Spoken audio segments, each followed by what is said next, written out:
time leader in passing yards.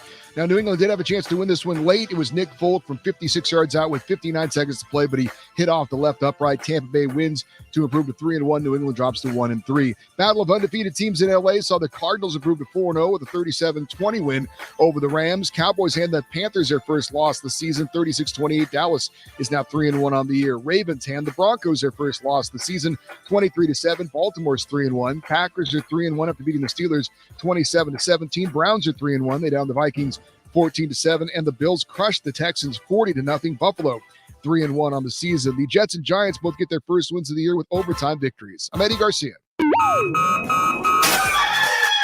up, Lincoln. Come on, it's 6 o'clock. Rise and shine, rise and shine. It's time for Early Break with Sip and Jake. Live from the Coppel Chevrolet GMC studios in the heart of Lincoln, America. Here's 93.7 The Ticket's Jake Sorensen. Did seem kind of meh. And the Lincoln Journal-Star's Steve Sipple. Surprisingly good. This is Early Break with Sip and Jake. As Martinez ad-libbing early, going deep. Toure makes the catch. Samori Toure inside the 10. Keeps his feet down to the 5. Here's Yan, the former walk-on, makes a move on Bergen. Here comes Yan across midfield. Jacquez Yan inside the 20. Stick-arming his way out of bounds near the 5-yard line. On 1st and goal. Johnson. 2-touchdown night. Huskers add-on. First possession here in the second half for Martinez. It's a toss to Betts, and Betts is gone. Xavier Betts, one pitch, one play, touchdown Huskers. Martinez looking towards the end zone. Toure, touchdown Nebraska. It was more of don't let up, continue to press on the gas. We're not done. We got to go out there and continue to do our jobs. And that conversation happened when it was 21-0 at halftime and even in the third quarter. So there's no place like this. It's special. These fans deserve a team that plays the way we played tonight. I couldn't find one empty seat in the stadium, even all the way up on the balcony on the east side. So thank you again to Nebraska fans, and we're going to keep working to get better.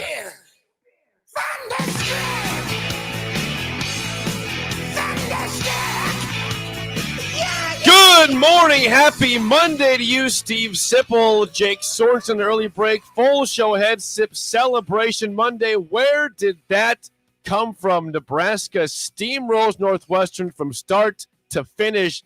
56-7, the biggest win in terms of blowout for Scott Frost in his time as Nebraska's head coach in Big Ten play. Woo! What a Saturday night it was. Crazy, man. At Memorial Stadium. Good morning to you. Good morning to you. Good morning to everyone. Call or text. We want to hear from you guys. It's Celebration Monday, 464-5685. Call or text as always. Nebraska puts together a full game. Defense, offense, even special teams was at least acceptable on Saturday night. And Nebraska, an 84-yard punt by William Pristup. How about that for redemption after the Michigan State game the week before? Yeah, it was amazing. Everything is back to good again, Sip. What a fun night it was in Lincoln, Nebraska on Saturday. Well, I mean, I don't think it was a total surprise, right? I mean, this team has been playing pretty well. They have, but they also play down to their competition a lot, right? No, I wouldn't say that. They didn't play down to Oklahoma. They didn't play down to Michigan. Well, those are better. Those are right. They played up to them. Yeah. They play up and they played play down to Buffalo. It was close for a while. I don't know. I mean, I picked the game 30-7. Am I that surprised? Not really. No. It was even better than that. Yeah. I mean, it was good. It was definitely good. I don't want to act like it's not. Some people didn't see it coming, right? I think people saw the potential for it, but there's still the fear of, hey, Northwestern, I know they're down, but they always are pesky. They cause you problems. Off the bat, though, Sip, Nebraska says, not tonight, my friends. Deep shot off the bat, as you heard there in the montage, Samori Toure to start the game. They punched in 2 plays later, and the tone is set. This is not going to be a close game. We're going to punch it down your throats, and you're going to take it, Northwestern. Yeah, I mean, so your boy Newt, I don't think his team was very well prepared. I don't know what to tell you about that. It seems like you almost owe Frost an apology because your big theme was Fitzgerald out coaches him all the time. That certainly didn't happen last night. It's happened before. Yeah, it didn't happen this time. It did not happen. They looked horrible. Nebraska looked like I mean, they world champions on Saturday. Yeah, Northwestern didn't look particularly well prepared. They didn't. Their defense is in shambles. Yeah, they did not look prepared for that option attack at all. They look prepared for nothing. It's not like Nebraska had never shown it before. I mean, they run it. They have run that play many times this year. Option plays. They've run the several different option plays. Yes. I mean, I think that was an example of Fitzgerald getting out coached in a big way, I thought. I've never seen a Northwestern defense look that bad. It looked like it had never seen the option before. They were out of sorts the whole time. Nebraska got anything they wanted, to the tune, Sip, in this game of Nebraska having 657 yards of offense. Yeah, it's crazy, isn't it? That's the most yards that Pat Fitzgerald, as head coach, has surrendered as Northwestern's head coach in a ball game. I mean, I don't know what to say. I mean, you knew Nebraska was pretty good. And you're right. They hadn't put it all together. They basically put it all together. I'd say they put it all together. They did. It was the most complete game. I mean, Nebraska 2019 when they beat Maryland 54-7 was pretty complete, but this was something where and Minnesota in 2018. Yep. 53-28. This one just felt more complete, though. I mean, again, Northwestern, I know, is not a very good football team this year. They were division champs last year, lost a lot of players from that team, but still a team that has given you problems in close games. They have just made it tough. They were absent from the beginning. Nebraska was pumped up, and you saw a team that we've been waiting to see the whole year. As the team has said themselves, and Scott Frost has said, we are close. Yeah. We're close. Yeah. Well, all that, energy of being close and all the anger was released at Northwestern in this game. Yeah, and there was strange things that happened, like Yant. I mean, I didn't know. Now, Frost had a great explanation for Jaquez Yant and where's he been. He was 25 pounds overweight, and they made him lose weight, and they weren't going to play him until he lost the weight, right? I mean, I give the coaching staff a lot of credit for stuff like that, because while the fans were howling, where is he? They didn't know. As usual, we're pretty uninformed, and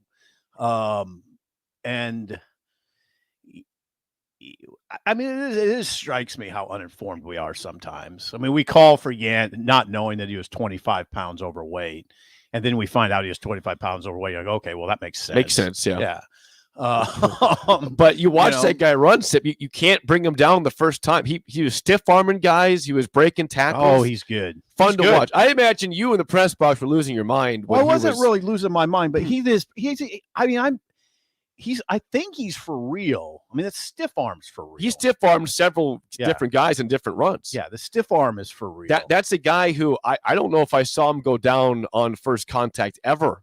Yeah, on good Saturday. Point. Yeah, he runs. Yeah, he runs. We've been begging for guys to break tackles to get extra yards. I mean, that he broke probably 15 tackles. It felt like, and he holds on on Saturday. And he holds on to the ball. You can tell. I mean, he's really intent on ball security, and I like that 1-2 punch. I wouldn't forget about Ramir Johnson. I like that big boy 240 pounder with Ramir Johnson coming in there at 195 and with his speed.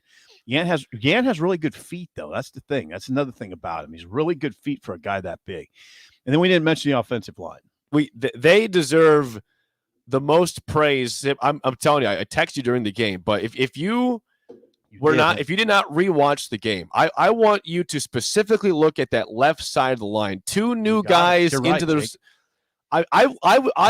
You're right. I was at the game, and I focused my eyes several times just to left tackle and left guard. That was Teddy Prohaska, true freshman, who got beat his first play, but Adrian still avoided the pressure, made the big throw.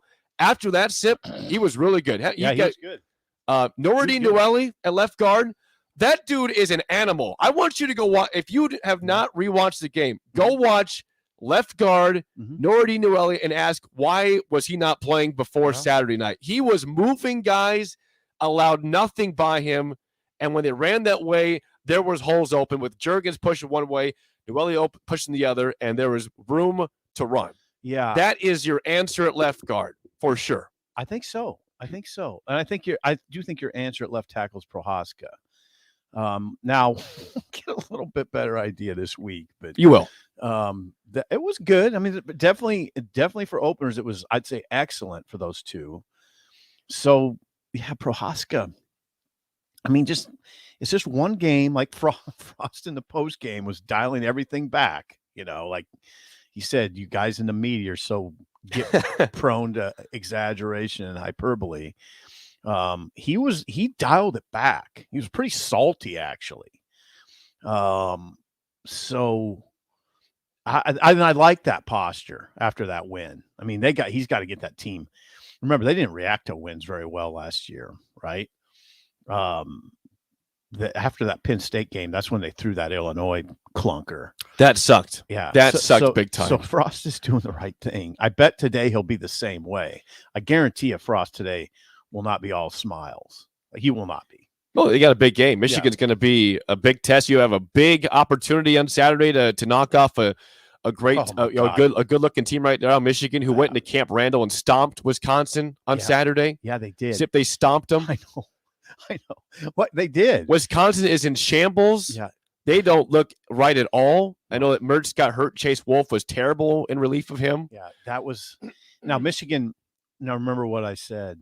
Watch what Michigan does on the ground. And by the way, hold on, I got the numbers. They didn't do that much. We're not going to talk about that, but we got it fits with this conversation we're having. Michigan ran 44 times for 112 yards. Okay. 2.5. That's not much. Now consider though, Wisconsin is number 1 in the country in rush defense. Yes. Now they have a good defense. Their defense isn't. I mean, they got blown out, but it wasn't the defense's fault. No. The offense is inept and also gave the ball away in terrible places. They have an inept offense. They are horrible. Nebraska's offense is much better than Wisconsin's. As we saw on Saturday, it was incredible for Nebraska. Yeah. We have to try to figure out how to assess this game. We'll do that. As Nebraska had 427 yards rushing. We had begged to see a rushing attack besides Adrian, right? There were guys. Yeah, there were lanes. Anyway, Michigan 44 for 112.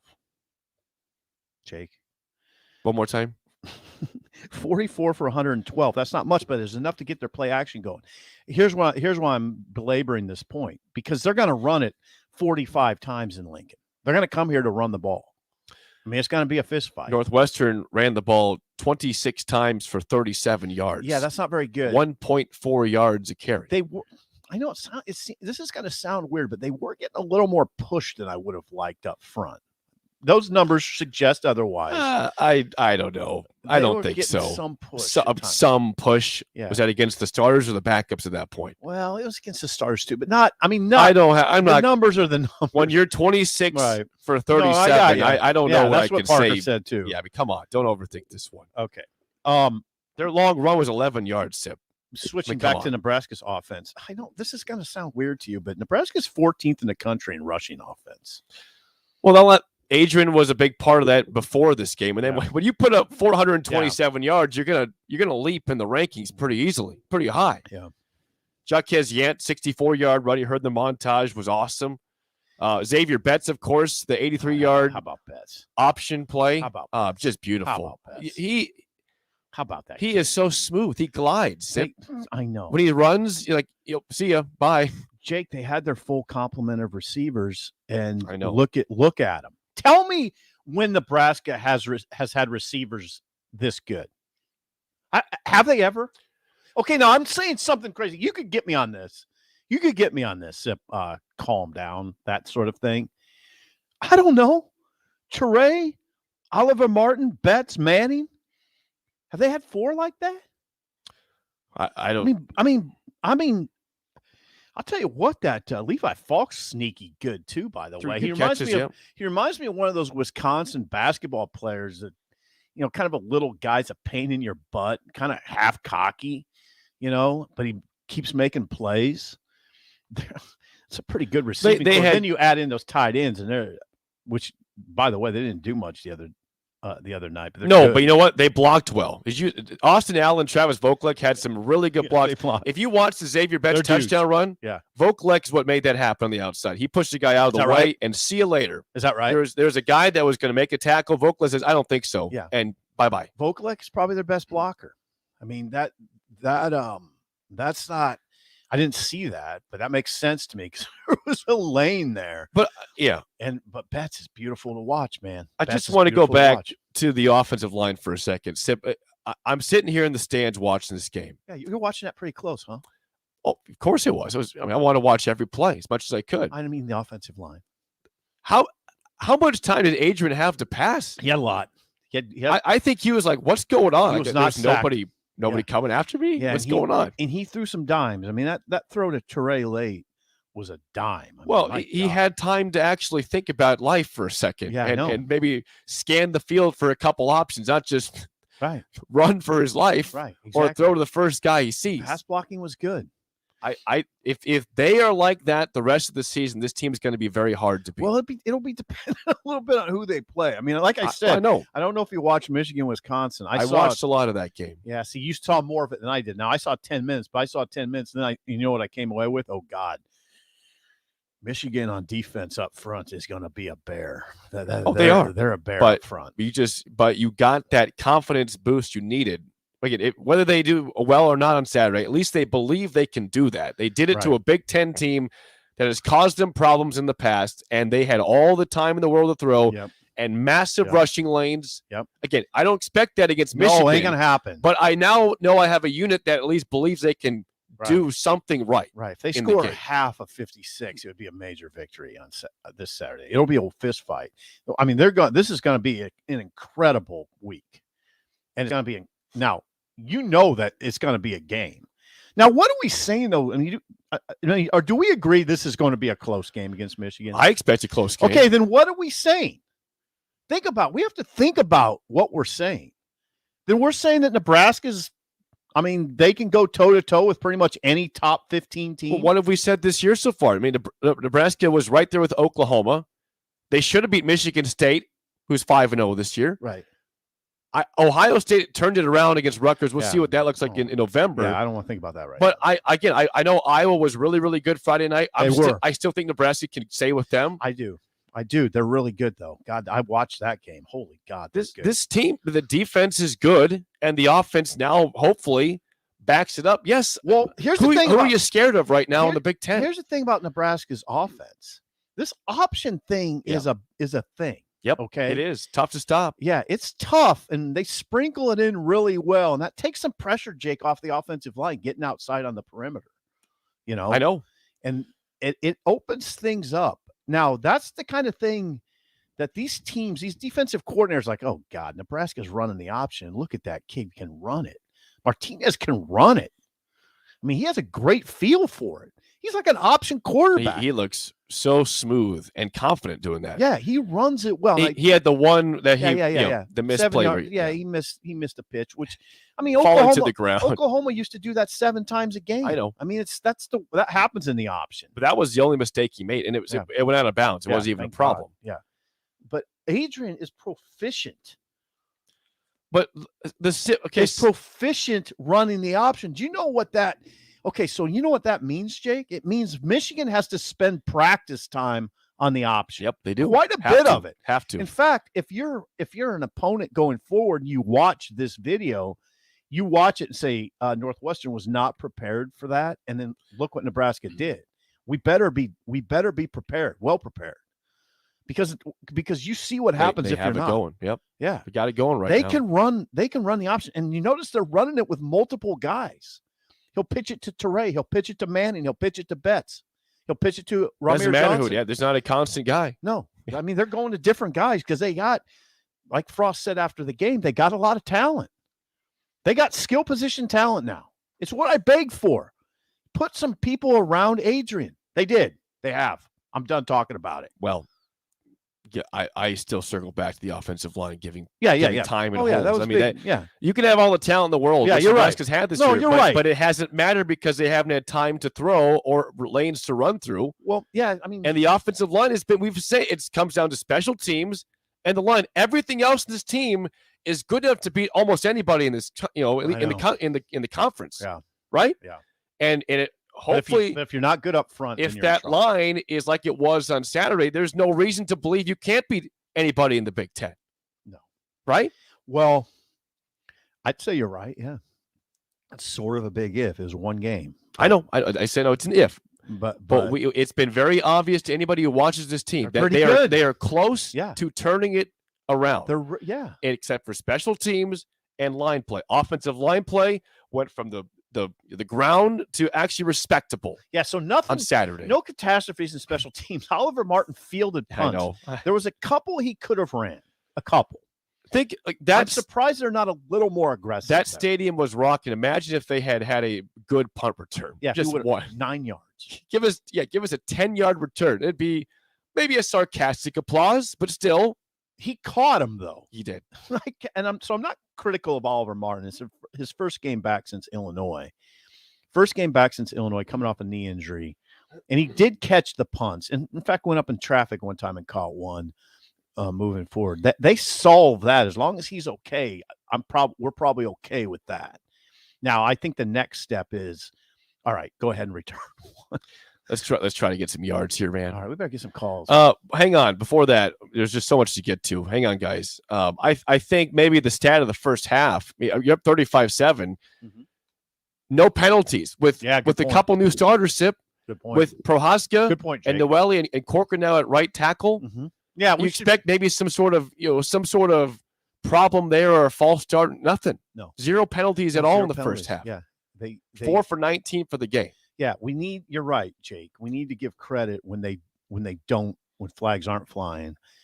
And the line play was good.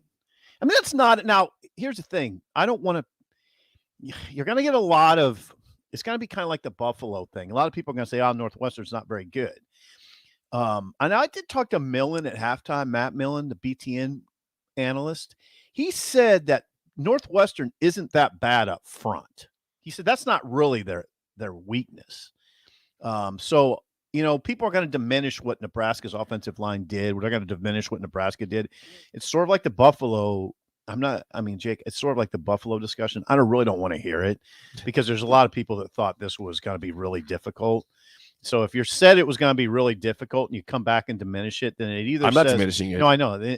Not you, but it either says that Nebraska's really good or you're stupid and you can't pick games. I mean, right? I thought it'd be close because Northwestern is just a pest, and I was gladly wrong about that result. I was stunned at how it looked. Yeah, you're fine. You're not diminishing the win. I mean, no, I sat in the stadium like, what are we watching here? This is what we have begged for, what we have clamored for, saying we know they have this in them. It was better than what we clamored. I know. That was like, I kept thinking, it's halftime. Like, are we sure this is, am I dreaming or is this actually Nebraska Northwestern in reality? I think it's real, and I think you'll continue to see it. I just think now you're getting into a really tough game. I mean, but enter this game with a lot of confidence. Yeah. Oh, yeah. The program, well, they were confident going into. You heard Frost at the podium. I did hear that. Say he was more confident going into this game than he's ever been at Nebraska. Now, what does that tell you, by the way? That they're okay. That they're going in the right direction.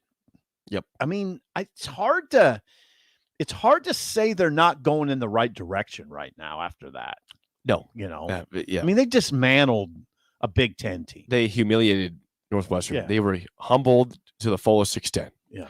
Let's get a couple calls from Chris. You're on an early break. Go ahead, Chris. Good morning, Steve Jake. Chris, what'd you think? I thought, wasn't it a wonderful night to sit through something like that? It was. Yes. It was outstanding. And Jake, you mentioned the crowd.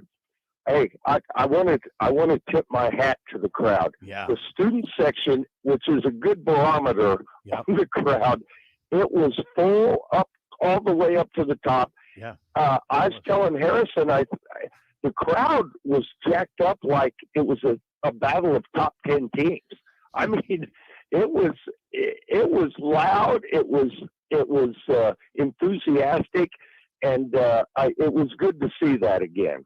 It was Now think about how good it was Saturday, and then think forward to what it's going to be like this week. It's going to be crazy for Michigan. Yeah. Yes. Now, once again, you guys, this is going to be a different animal coming in this Saturday night. Yeah, it's here. a Wolverine. It will be. But, back to Northwestern, Steve, Jake, we did to a team, that kind of team, what we used to do to those kind of teams. Mm-hmm. It's over at halftime. But I will say this, Steve, Jake, watching this Northwestern team and Pat Fitzgerald on the sideline there in front of us, in front of the West Stadium there, the drop-off in talent from a year ago was pretty shocking. Yeah. The defense, they lost those linebackers, Gallagher, Patty Fisher, lost some defensive line. I think, didn't they have an offensive lineman that was taken in the first round of the draft? Rashawn Slater. Yes. He's doing very well, by the way. So this, you guys, Steve, Jake, this Northwestern team, I was trying to think back a couple of times when I went to Chicago to watch the game, and the 10 times we've played them, I tell you what, this was probably the weakest Northwestern team that I'd seen. Honestly, you guys, I love Pat Fitzgerald, and listen, everybody does. I honestly felt sorry for him a couple of times during the game. I did not. Of course, after the game, I see him congratulating Scott Frost and Adrian Martinez, and he's always equal to a loss. Great guy. Yeah, But guys, to get onto this Saturday, I did watch the replay of Michigan, Wisconsin. Well, I tell you, Michigan. Now, I did hear a little fact, Steve, Jake. Michigan has not trailed in a game this year. The first time that has happened in 5 games since the 1973 season, when they were very powerful back then, and they were just ramping up the Bo Schembechler years and stuff. But they've got they're hitting on all cylinders right now. It was a tough physical game up there at Wisconsin. They're just off the rails right now. Even it almost reminds me of you guys of some of our worst games. Their special teams are messing up. They got a good run defense, but I tell you, I don't know what the deal is up there, but it's really hard to feel sorry for him. But anyway, guys, Michigan, like I said, this will be a monster test. Got some good guys on defense. I think a guy on the outside, Steve, you mentioned, I think his name's Hutchinson. Yeah, Hutchinson. And he's all over the field. Oh, he's first rounder. Yes. But guys, hey, there's a couple of big games in the Big Ten this week. That one over in Iowa City between number 3 and number 4 now, which I suppose game day will be over there. No, they're not. Game day's not going Texas, there. Oklahoma. Are you kidding? No, I'm not joking. It's pathetic. Yeah, it's pathetic. Jake's a big fan of ESPN. That is really shocking. It's a huge, stupid mistake by them. Pathetic. I would say that too. But guys, I want to mention one thing about number 3 and number 4. There's a big gap between 1 and 2 and 3 and 4. Probably. In my opinion right now. But I'll give Iowa and Penn State their due right now. They're playing pretty well. But anyway, guys, hey, I'm anxious to hear what some of the other guys have to say calling in. So I'm going to hang up and listen, guys. Thanks for the call, Thank Chris. you, Chris. Yeah. I mean, I don't want to shortchange Iowa in that discussion. They No. went to Maryland and crushed Maryland. Iowa would not be in the same game as Bama or Georgia right now. Sure. Right? Alabama and Georgia Are are. you sure about Georgia? Yeah, Yes. they wouldn't What? score against Georgia. What? Well, Georgia just shut out Arkansas as a top 10 team. Yeah. Who just blasted Texas and A&M. I just don't want to be. Yes. I just. Georgia would kick the crap out of All Iowa. right. Right now, I would kill to see Bama Georgia today. Okay. Now, hold on. Those two are clearly no questions asked, no conversation. I'll even hear. They are by far the 2 best teams in the country. Nobody close to them. Penn State not close. Iowa not close. Michigan not close. Those 2 teams are on a different level. I thought Ole Miss was a good football team. And I think they convinced. are. They got smoked. I'm convinced about Alabama. Oh, Georgia's better than Bama. Wouldn't Iowa hang with Georgia? No, Georgia is better than Alabama right now, if you ask me. Really? Georgia looks better than Bama to me, my own eyes. Okay. They've won their last 2 games 99-0. I know Vanderbilt was one of them, but they shut out Arkansas. Yeah, that's pretty good. Who's a top 10 team? Yeah, they might shut out Iowa. That's the problem. Although Iowa's pretty good. I'm pretty sure Georgia has not allowed a touchdown yet this year defensively. The thing I don't want to do too much is diminish what Iowa did at Maryland, which is, come on, I mean, what do we say on the show? We didn't even know if they'd win. I know. Well, congrats to them. They'd get killed by Georgia still. I stand very firm in that argument that they would lose 41-10. Well, you to probably Iowa, know more than Georgia. me because you've seen Georgia. I haven't seen them. Oh, Georgia. I think Georgia might be better than Bama. Really? Yes. Okay. Georgia is absurd right now. Iowa's pretty good, though. They're not. I'm telling you, man. They would get stomped by Georgia. All right. I hear you. That game would be Georgia a 16.5-point favorite. Probably. I'll give you that. How about that? Yeah, I'll give you that. Last call before we get to break. 16.5? 16.5, I bet. If they someone to put a line out there for me for Georgia, Iowa right now. I think Georgia on a neutral field would be a 16.5-point favorite. How about 9? No. 9.5. 16.5. And they'd cover. That seems a little high. Vince and Napa, you're on early break. Go ahead. Good morning, fellas. How are you? Thank you for being patient, Vince. What'd you think? Well, I tell you one thing. I mean, the number one thing that I come away with is this. I mean, we can sit here and quibble all day long about what Northwestern is or isn't compared to what they've been in past years. Right. But the number one takeaway that I get from this game is this: is that when you play disciplined and complementary football, and when I mean complementary football, I'm talking all 3 phases pulling their weight, and not one of them being the weak link in the chain. Right. This is what you get. Go out there against a team you're supposed to beat and open up a can of kick-ass. That's exactly what happens. And but again on offense, you come back to the line. I read something online, Seth, and I think it was you that wrote it. It might have been Parker, but either way, where you were interviewing a few Nebraska offensive linemen from 20 plus years ago, and I want to say it was Chris Dishman that said this, is that part of the problem had been lack of nastiness, and also the guys were so eager to get to the second level, they weren't taking care of the first level. Yeah, that was Dishman. That was Dishman. Yeah. Right, it was Dishman. So, but at any rate, you saw these guys taking care of the first level. And a wise man once told me, no line, no shine. But I'll tell you, a very sneaky, important play in the game. And it was 28-7. I forget exactly how much time was left. It was about maybe 4 minutes left in the first half. Northwestern's driving. Yep. And I was kind of surprised they didn't quarterback sneak it. But then JoJo Domann and DeAndre Thomas just jacked that dude up, force a fumble. Yep. I mean, huge play. Northwestern scores there. 28-14. 28-14. Exactly. And who's to say maybe they don't get a little bit of momentum? Right. But sure. Totally agree. But nonetheless, though, they took care of business. And as far as going forward, I see it like this. I mean, if you keep playing complementary football, you're going to win a lot of games, and that includes this week too. You could, but also I think even looking beyond this week, and of course Michigan's the number one focus.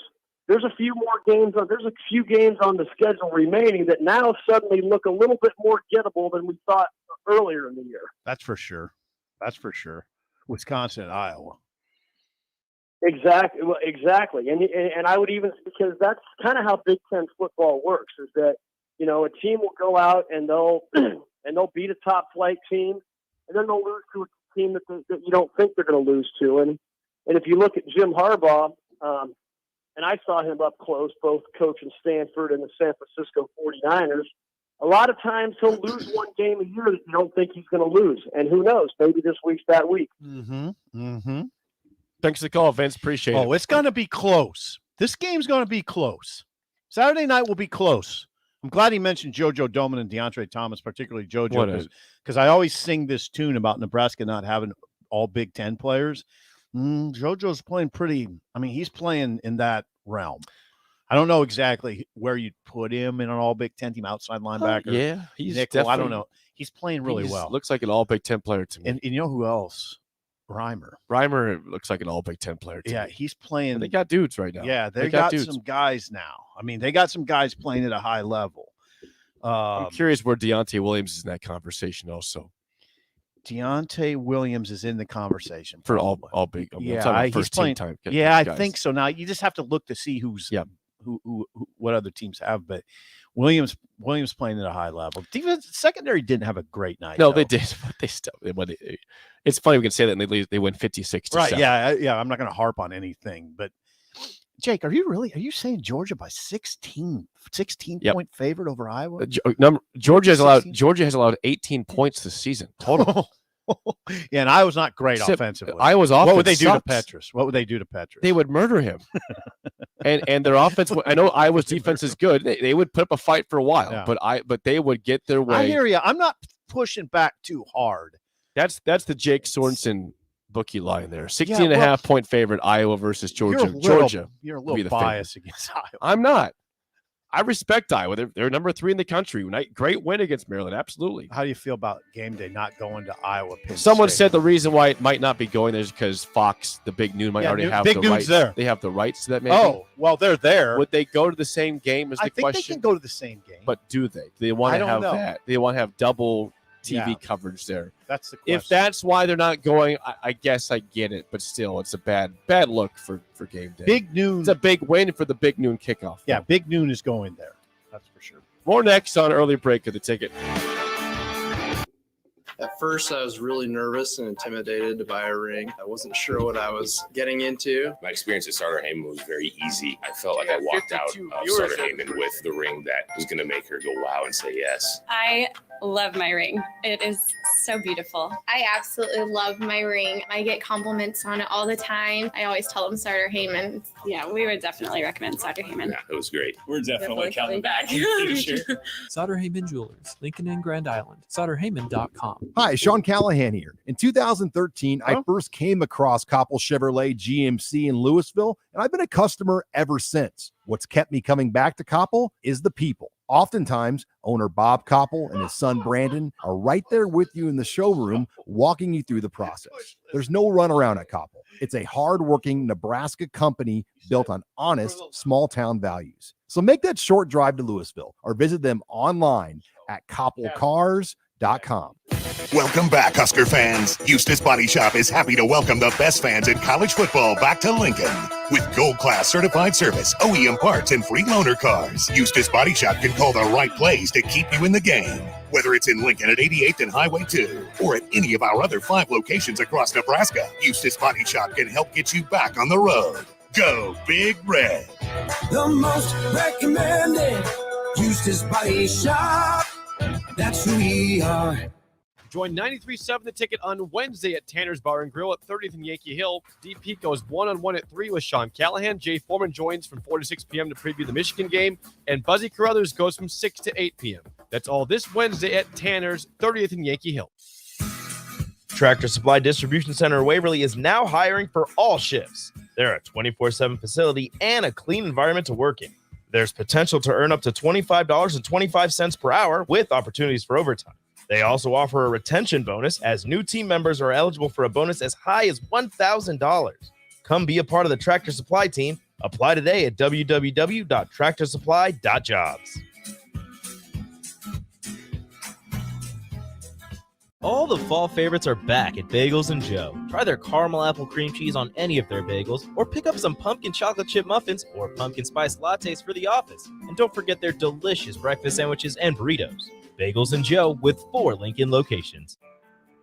My part-time service in the Army National Guard makes it possible for me to be more for the community I call home. I'm a better neighbor because my service has taught me how important it is to be a team player. My training helps me in my classes when I give attention to detail to the task at hand. My service also allows me to be there for my community in ways others can't. I help my hometown recover after nature strikes. My service in the Army National Guard allows me to keep my country and those I care about safe from threats. I also work with a network of professionals that help me succeed. Also, the Army National Guard's education benefits make getting a higher education a reality. Being an Army National Guard soldier makes living and serving in my community more rewarding every day. Learn more about how you too can live and serve part-time close to home by visiting NationalGuard.com. Sponsored by the Nebraska Army National Guard. Aired by the Nebraska Broadcasters Association at this station. Tailgating wasn't just meant for weekends. Join 93.7 The Ticket every Tuesday at Chick-fil-A for Tailgate Tuesdays. Scan your app with any purchase on Tuesdays and you'll be entered to win a tailgate meal for 15 people. That's chicken nuggets, fresh fruit, and iced tea or lemonade. Winners will be contacted each Wednesday, and you can come see Tom and Bach from 11 a.m. to 2 p.m. at the 48th and O location or at South Point each week. It's Tailgate Tuesdays all season long at Chick-fil-A in Lincoln. Work out your stress and get back to feeling great at Planet Fitness. It's a great time to do your own thing. Now through October 13th, join for just $1 down, $10 a month, cancel anytime, and get back to a routine that's right for you with tons of equipment and free fitness training in our clean and spacious clubs. Plus, check out the crowd meter in our free PF app for the best time to visit. Join today for $1 down, $10 a month, and cancel anytime. Hurry, deal ends October 13th. See club for details. This I'm not on drugs. I'm not drunk. is Early Break with Zip and Jay, brought to you by Gaina Trucking. Weekday mornings from 6 to 8 on 93.7 The Ticket and theticketfm.com.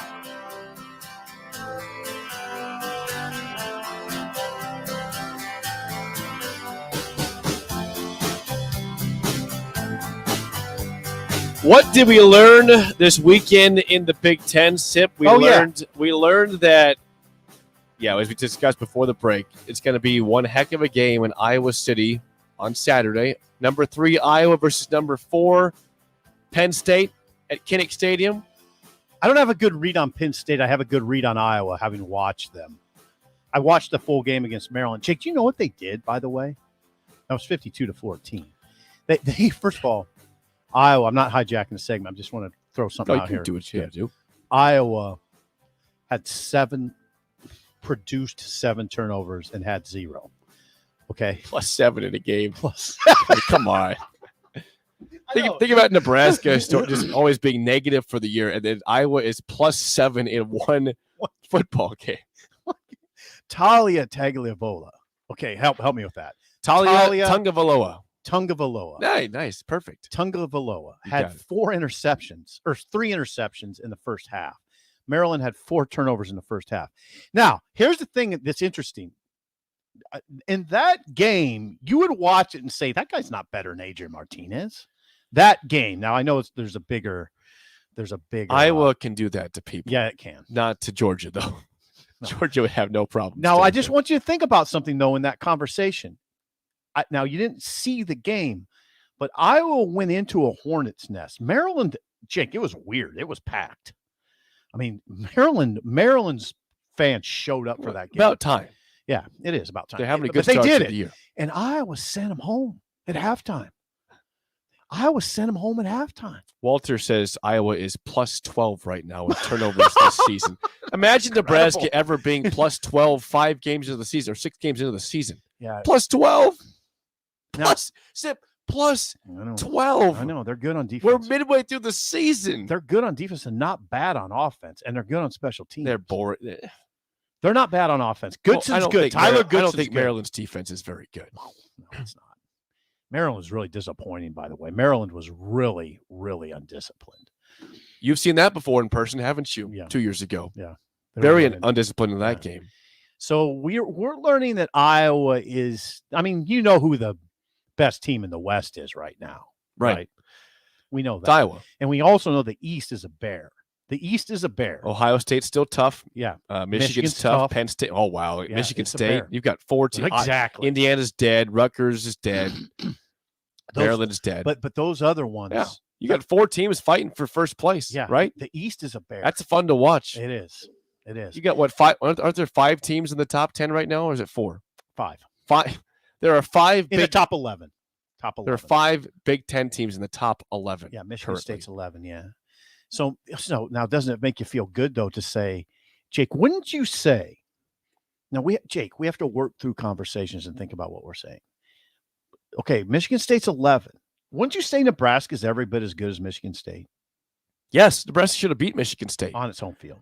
Nebraska had that game won, and they gave it away with 3 minutes to go. They got to quit giving games away because they're okay. So what are we saying then? That if they play well, they're a top 15 team.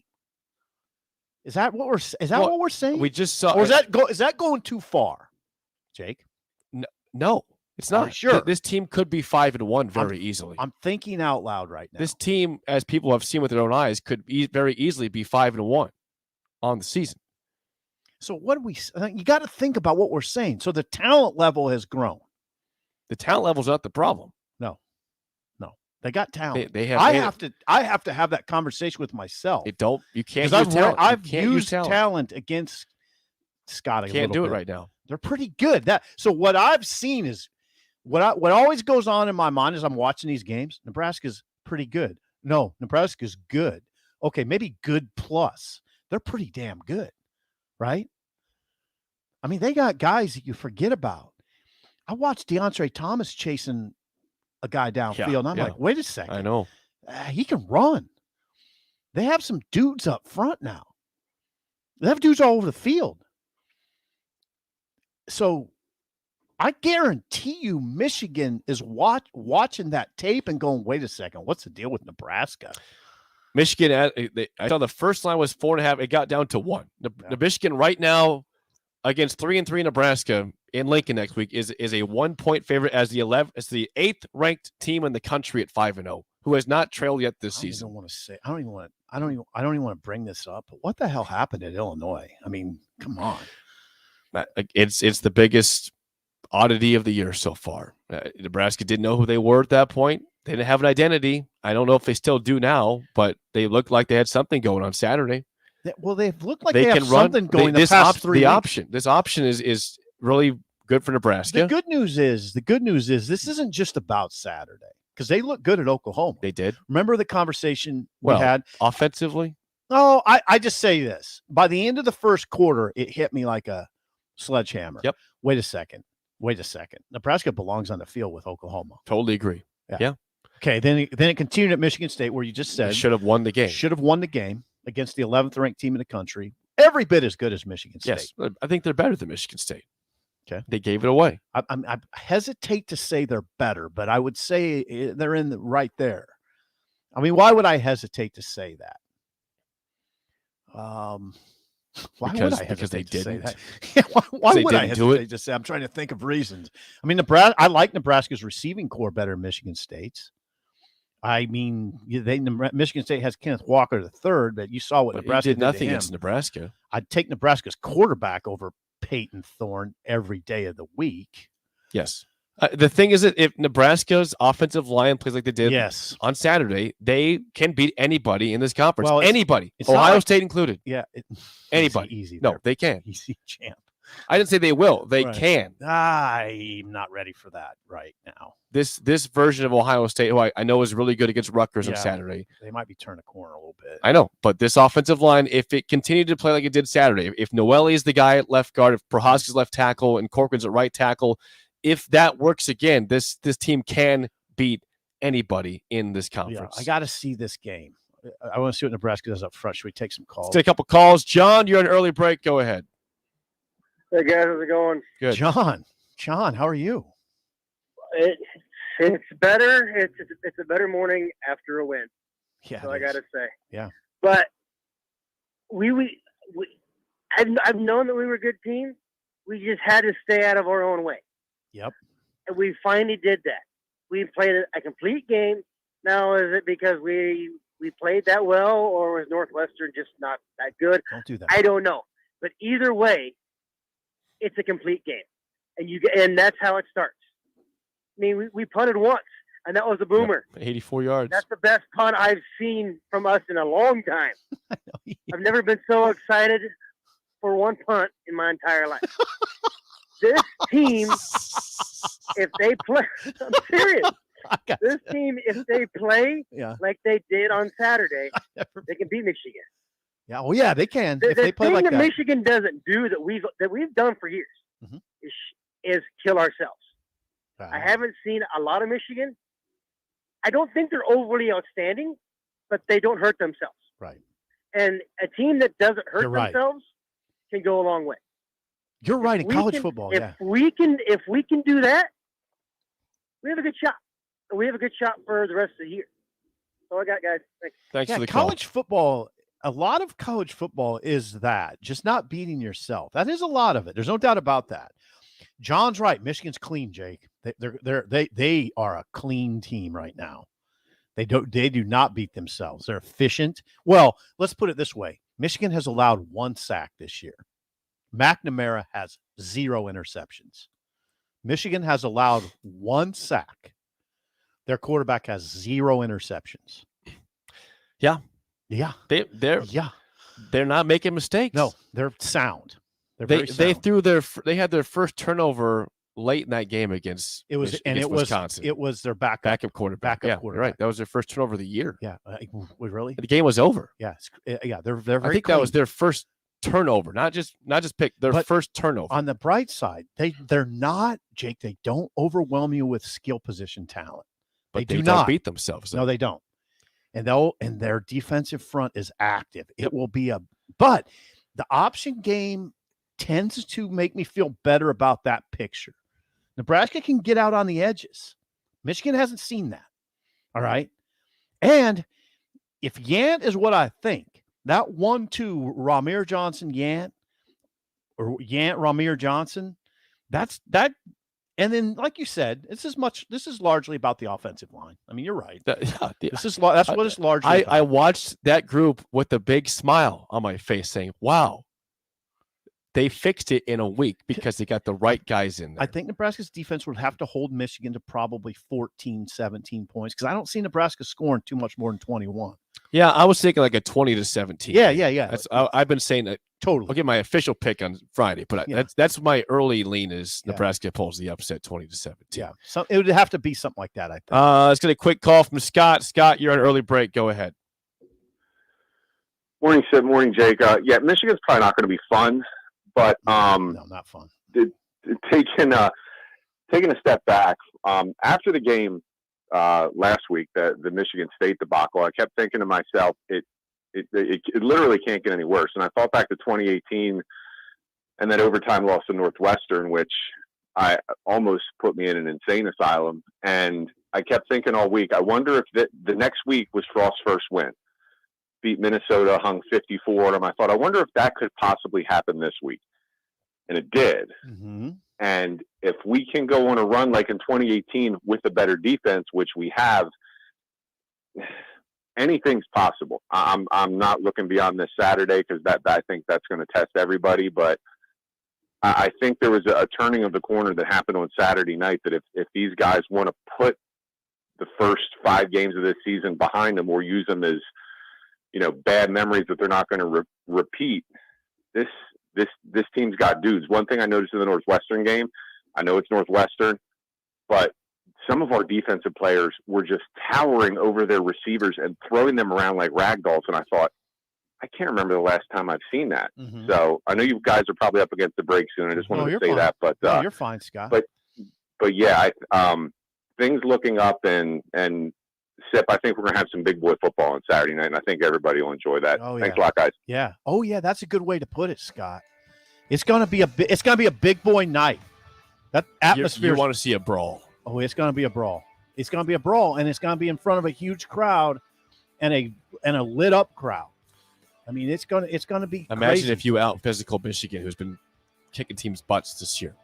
Nebraska's It got turns a little. on a dime. Nebraska's got a little edge to it. I know. I want to see it again. Yeah. Back it up. Yep. Song of the day next on early break in the ticket.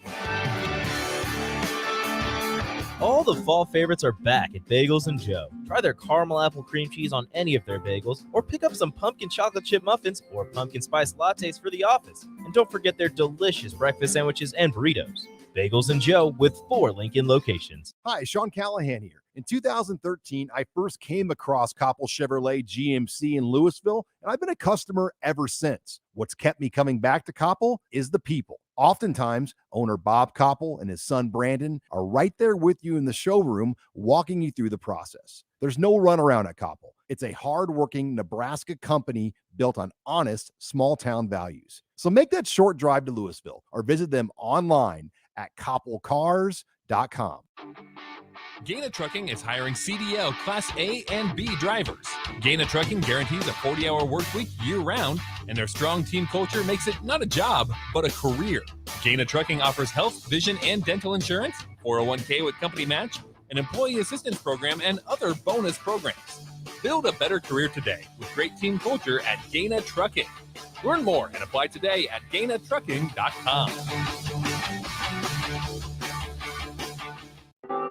This is Brad Moline, president of Allo Communications. I'm proud to say that Allo is supporting the FCC's Emergency Broadband Benefit Program. We are committed to bringing high-quality internet to everyone in our fiber communities.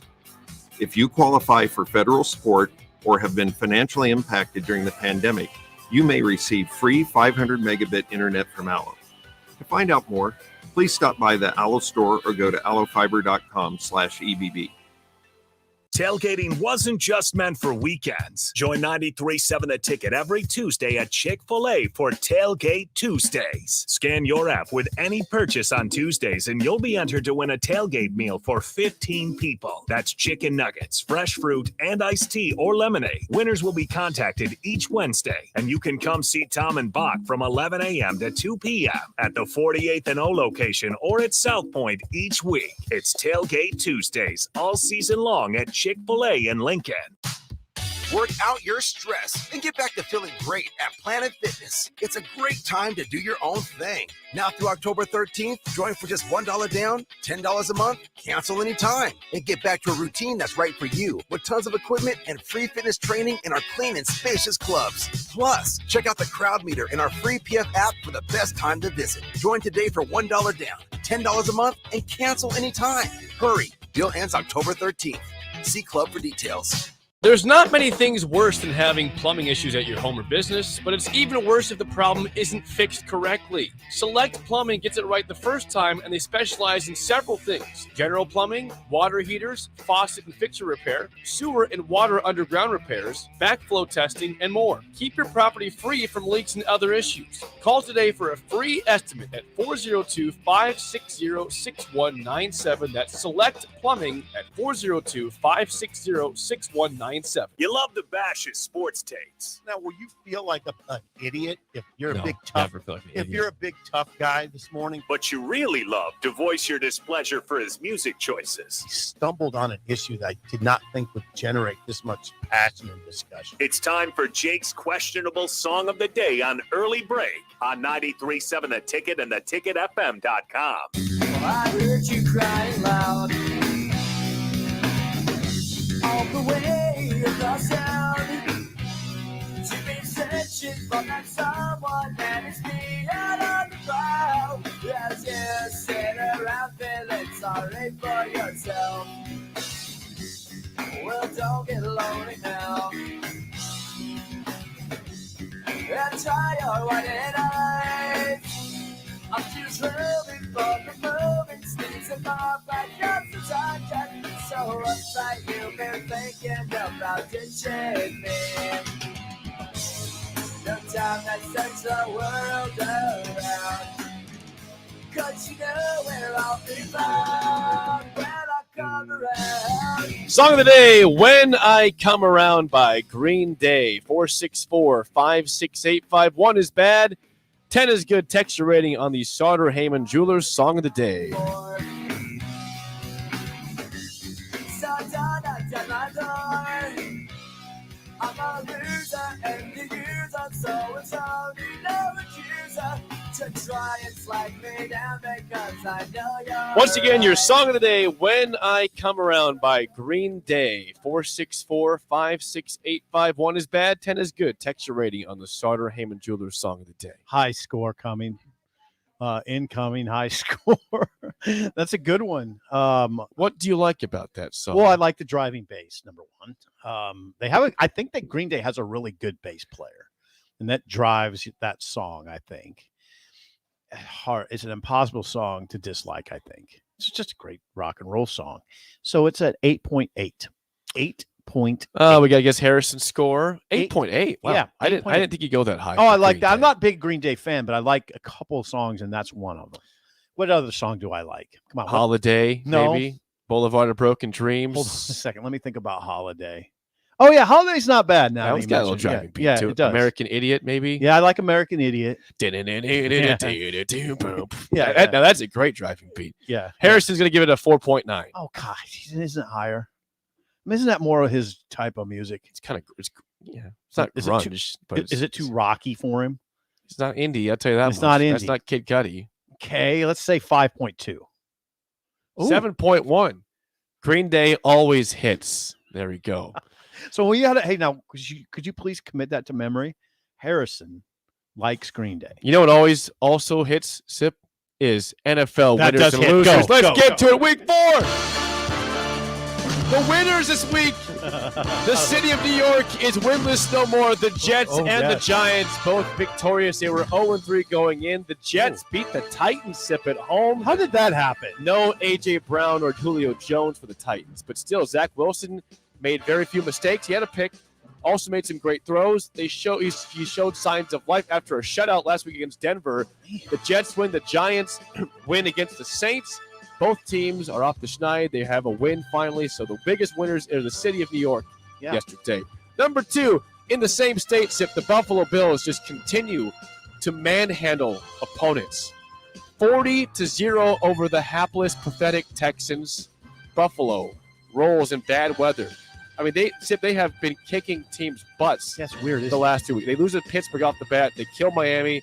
They kill Washington last week, and they kill Houston. Yeah, routes in the NFL are odd, right? And they've done it 3 straight weeks. Two shutouts in the last 3 games. Number 3, the Arizona Cardinals were playing the Vegas Rams on the road. It's supposed to be a great game. Kyler Murray was good from the get-go. They won 37-20. They rolled the Rams, who had just beat the Bucs by double digits last week. Cardinals getting it done 4-0. Might be the best team in the league right now. Might be the best team. In the NFL? They look pretty dang good. Defense is good. Offense is better. In Arizona. Remember, they got that little quarterback, 5'10" quarterback. You can't tackle him. He's 5'10". fast. He's not 6 foot. No. Number 4 winner last night on Sunday Night Football. He didn't play great football, but to go in your old place and beat your old coach, Tom Brady is a winner. 19-17 winners over the Patriots. It was a rainy game. It wasn't very exciting. It was pretty boring, honestly. Mac Jones was pretty good. Tom Brady was just a little bit better to get that win. Bucks now are 3-1. You made Brady one of your winners. Wow. Listen, he beat the Patriots. Okay. I don't like the Patriots. I can like Brady now. He's not there anymore. At number 5, the Chiefs bounced back from 2 straight losses to put up 42 points against Philadelphia on the road. 42-30 winners against Jalen Hurts and company. To the losers, number 1 for the second time in 3 weeks, my pathetic, awful, sad, train wreck Miami Dolphins. They were hosting the hapless Colts. The Colts were up 20-3 in this ball game and 27-10. They win 27-17. There are major problems in Miami. The defense is in shambles. The offense doesn't exist. There's not an offense. There's no offense. Special teams had a muffed punt. It was like they're not playing offense. Thank goodness I wasn't watching that game. I would have had an aneurysm watching. What were you doing? I was at a family gathering in Omaha. Okay. I'm glad I didn't watch it. It's a better thing for everybody involved. The Dolphins might be the worst team in the league. That game, week 1 win against the Patriots was like years ago. They are pathetic. It was the best thing for everybody. They are horrible. That is a bad football team. Oh, God, I'm sorry. Number 2, the Steelers, again, also look pretty bad. They go to Green Bay, hopeless the whole time. They lose 27-17, same score as the Dolphins. What's wrong with the Steelers? Big Ben is 95 years old. That's enough said. Number 3, biggest loser, the Broncos were 3-0 going in. They had a chance to make a statement against the Ravens. Instead, Teddy Bridgewater gets a concussion, leaves the game at halftime. They lose 23-7 at home to Baltimore. A little bit of a humbleness there. They get humbled there at home. Number 4, the Lions are playing an offense that sucked in the Bears, and they lose 24-14. Still winless. The Lions are a better team, what the record indicates, but they're 0-4 as they are most years in the NFL. And number 3, biggest loser, same division as the Lions. Sorry, number 5. The Minnesota Vikings were held to 7 points at home against the Browns. The Browns 3-1. They should be a winner, but I put them as a counterpart of the losers. The Vikings are now 1-3. They lose 14-7 to the Browns yesterday in the NFL. Tonight, you've got Raiders and Chargers on Monday Night Football. Pretty Derek good. Carr versus Justin Herbert. Pretty good.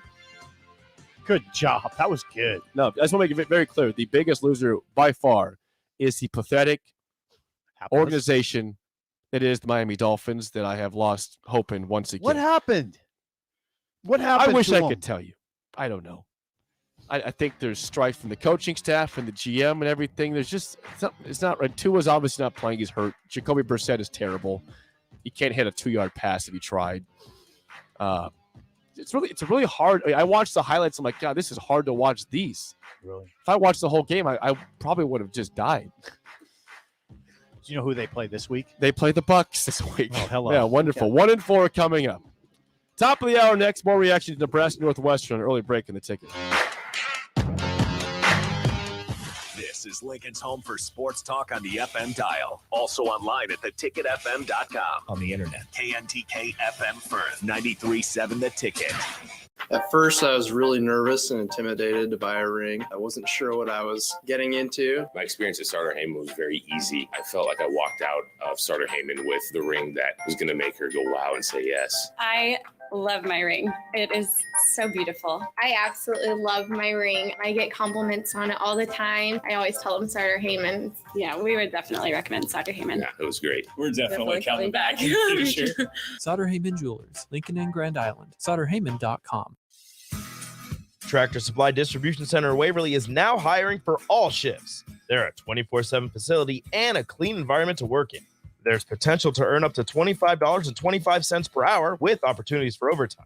They also offer a retention bonus as new team members are eligible for a bonus as high as $1,000. Come be a part of the Tractor Supply team. Apply today at www.tractorsupply.jobs. Deck City is Lincoln's DIY deck headquarters. With real deck professionals, they can help you throughout the entire process. They also offer financing for qualified customers. Deck City offers the best quality materials so you have a deck built to last. There's everything from Yellowwood lumber to the best quality TimberTech composites on the market and high quality aluminum railings by Westbury or Diamond Piers for easy footing install. For those looking to bring your wood deck back to life, they offer good proof ready seal stain. Deck City, your deck material headquarters, is now open Saturdays from 9 to 1, 2 blocks north of 33rd and Cornhusker Highway. Gaina Trucking is hiring CDL Class A and B drivers. Gaina Trucking guarantees a 40-hour work week year-round, and their strong team culture makes it not a job, but a career. Gaina Trucking offers health, vision, and dental insurance, 401k with company match, an employee assistance program, and other bonus programs. Build a better career today with great team culture at Gaina Trucking. Learn more and apply today at GainaTrucking.com.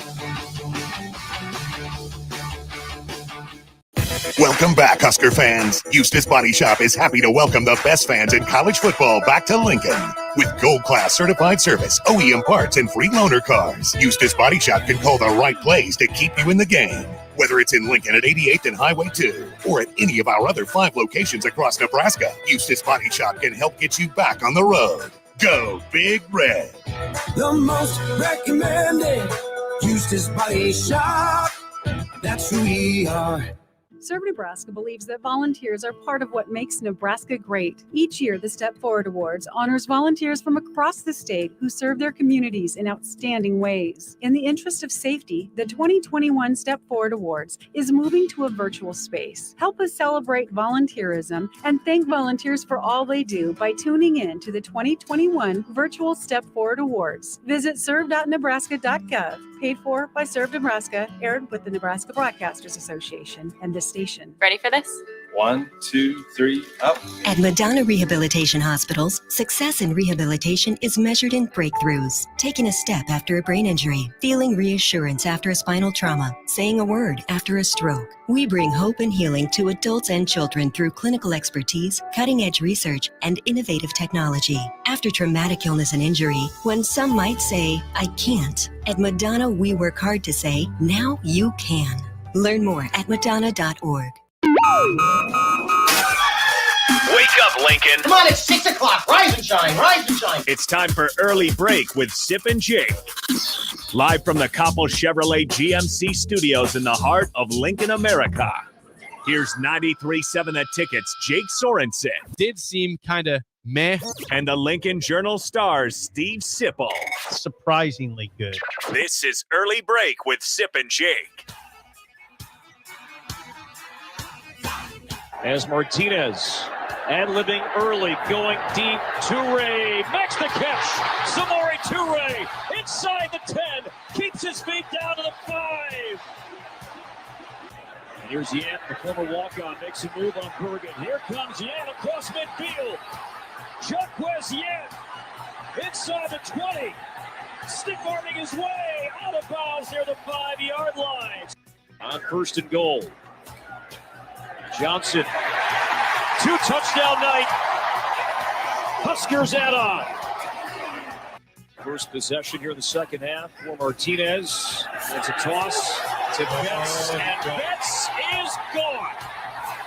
Xavier Betts, one pitch, one play, touchdown Huskers.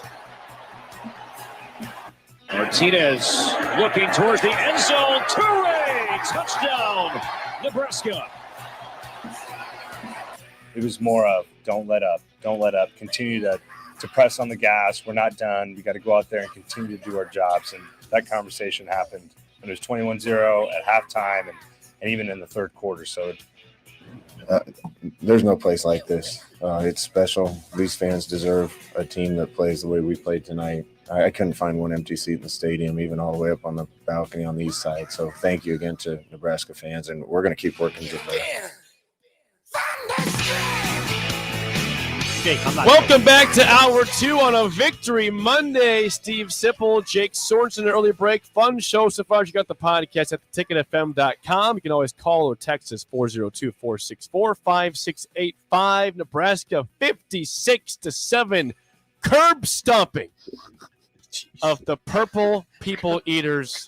Just kidding. The Purple Monsters from Northwestern, the Wildcats, came in and got smoked in Lincoln, Nebraska. It has been a fun day so far with hearing your phone calls and your texts in what was a very, very, very satisfying Saturday night. Yeah, it was very interesting at the stadium. The atmosphere was incredible, by the way. The fans are just amazing, and the fans are really amazing at night. Holy God, that place was electric. Yes. And I missed the light show. Yeah. We can get to that later.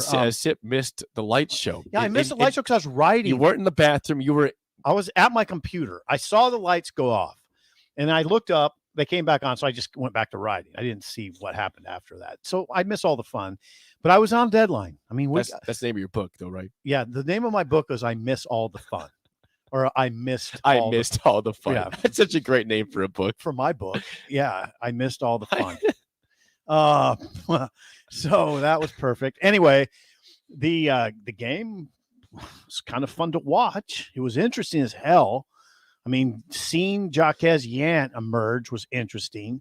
I mean, the first play of the game was interesting. It wasn't really a well-thrown ball by Adrian. It could have been picked off. Yeah. Toure made a great play to cut that off and then still get yards out of it. Yeah, Frost made a great point after the game. Now, I don't want to listen. We'll get this conversation focused up, but the first play was interesting.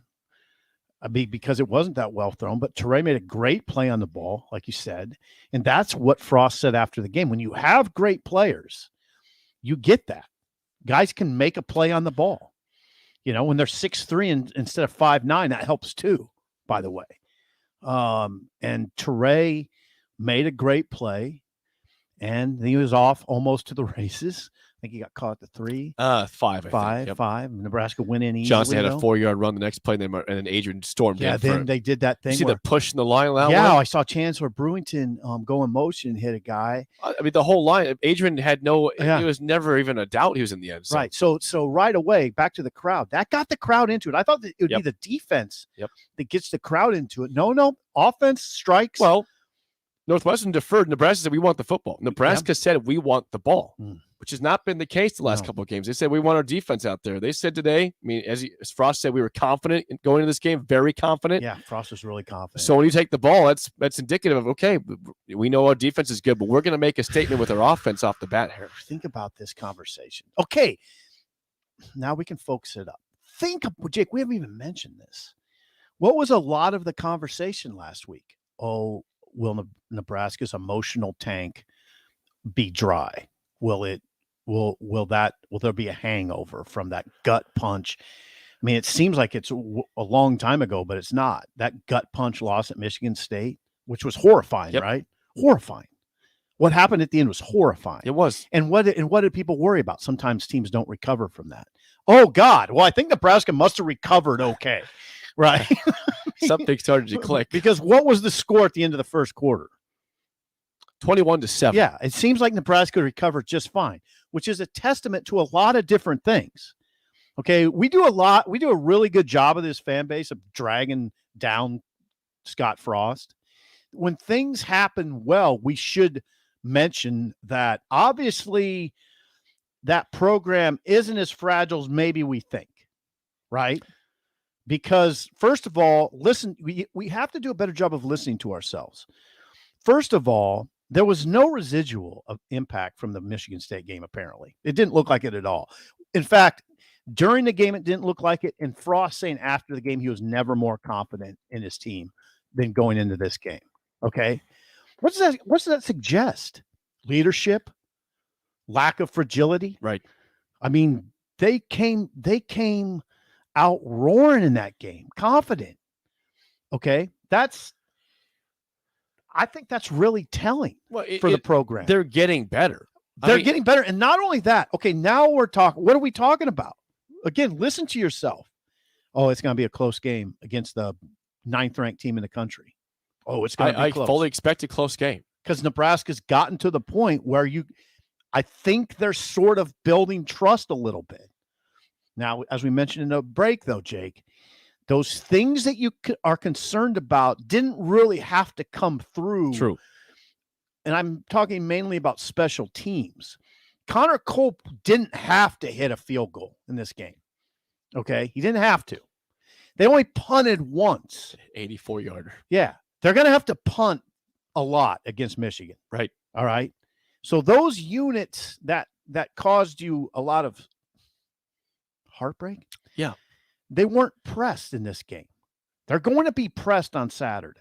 So that's just something to keep in mind. Everything's going to be stressed on Saturday. But think about this, though, in terms of the concerns. And again, it's not for sure fixed, but we didn't know what to expect with the offensive line. We knew changes were coming. Right.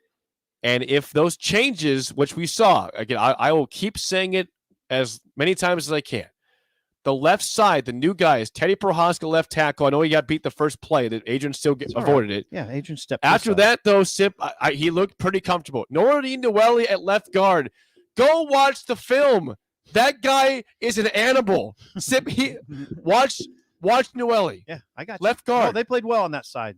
On the other side, too, by the way. Watch him seal off his guy for run plays and also just eliminate guys in pass protection. Well, it's got to keep happening. It's going to get tougher now. And I told you too, this was it was out of the play a little bit, but on Teray's touchdown, make it 42-7. Yeah. 49-7, excuse me. Yeah, the Jacquez Yant, go watch his block in that play. Okay. He took a life on that one. Yeah, ended a guy's life who was trying to come blitz. He said, "I don't think so, buddy." He took him off the screen. He took him so far he's off the screen by the throw. Yeah, they're going to have to. I mean, I do think Nebraska's a tough team, and I do think they'll be ready for this fist fight. That's what it's going to be. And I don't want to oversell Michigan. Michigan had to fight off Rutgers on its home field, 20-13. You don't want to oversell them. You don't want to undersell them. There's got to be a happy medium there. They pounded with Washington 31-10. Washington's bad. Are they bad? Yep. Wisconsin's bad. Yeah. Well, they're pretty bad on offense. Yeah. The Wisconsin's offense is, for them, probably historically bad. It is terrible. Yeah, I mean, I didn't watch the whole game, but I watched the second half. Yeah. And they're not good up front, which is Graham Mertz got hurt, which, again, he's terrible to begin with. But Chase Wolf, we thought, maybe a spark here. Horrible. Mm-hmm. Threw an awful pick, had an awful fumble. And I'm like, this team is garbage. Michigan wins 38-17. Michigan wins 38-17. And it was actually 38. They had a late touchdown to make it 38. It was 38-10. Then it was 38-17 on a late garbage touchdown. Okay. Steamroll them. Michigan. In Camp Randall. Now we should mention this. We mentioned it in this early in the show, but we got to mention it again because we talked about this last week. What did I say? Watch what Michigan does on the ground against Wisconsin. Well, they didn't do a lot. They 44 rushes for 112 yards against Wisconsin's. Now, Wisconsin does have the number 1 ranked rushing defense in the country, Jake. But Michigan averaged 2.5 yards. But the reason I mentioned it, they didn't get a lot going, but they did commit to it. So people understand. Michigan's coming in here and they're gonna try to run it all night long and set up play action. That's what they do. Just set up play action. Very simple. Yep. They're gonna come in and try to pound it at you. So it's gonna be, like I say, it's gonna be a fist fight. It's gonna be brutal. But Nebraska seems ready for that. Nebraska's linebacker play has been so good this year. Yeah, they seem ready for the that. defensive line obviously is a big Oh, part yeah, of that. don't leave the defensive line I'm out. not trying to. I'm just saying Those the guys are tough. linebacker in past years we've always said linebackers have been a weakness. They've been really good. Doman has been really good. Yeah, Reimer Henrich has been good. Henrich has been really good. He was good Yeah. on Saturday. Yeah. All those guys you mentioned have been. Caleb Tanner had some plays. Tanner's also. a- Think Tanner's about the change of that unit itself. way different. Well, Garrett Nelson. Garrett Nelson was great. See what's going on. This is all without Will Honus, by the way. Right. They're playing well. They're playing well enough that you forget about guys when you're handing out superlatives. They're good. They're good up front. You're right. I'm glad you mentioned Caleb Tanner. Tanner is playing his Think what about off his right now. redemption story. He was thought to yeah. be a big bust, a lost cause. Nope, He's nope. playing some good football. Nope, he's playing well. They are strong up front. I guarantee you, Michigan's looking at that tape and going, "What is the deal with Nebraska's defense? Like what who's this 99? Who's 93? Right, who's this big dude? Damian Daniels is playing really He well. is playing really well. Taking up. He's just eating blockers, Jake. I'm not okay. Now listen, you can say, "Oh, Sip, just relax." I don't know. They're only allowing 15.5 points a game, Jake. That's it. 15.5. 15.5 points. That's a per top game. 20 defense in scoring defense. And you played Oklahoma in that. Yeah, say what you want. I know people keep trying to drag them down. You're still getting that. But I don't know what that defense, it's hard to drag it down.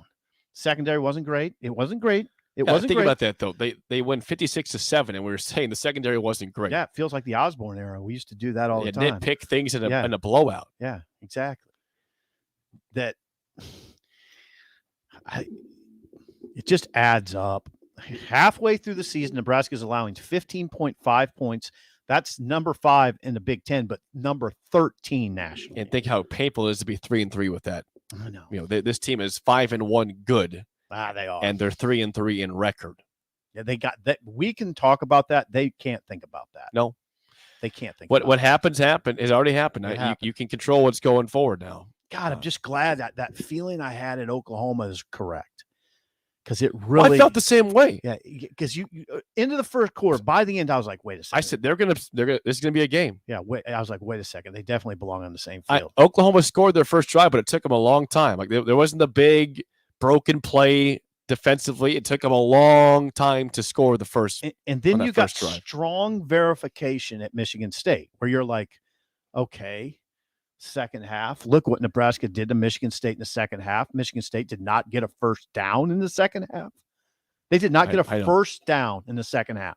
But you gave them that football game with the punt the wrong direction. That was the number 11 team in the country. Now they're a number 11. You basically beat them on the home field.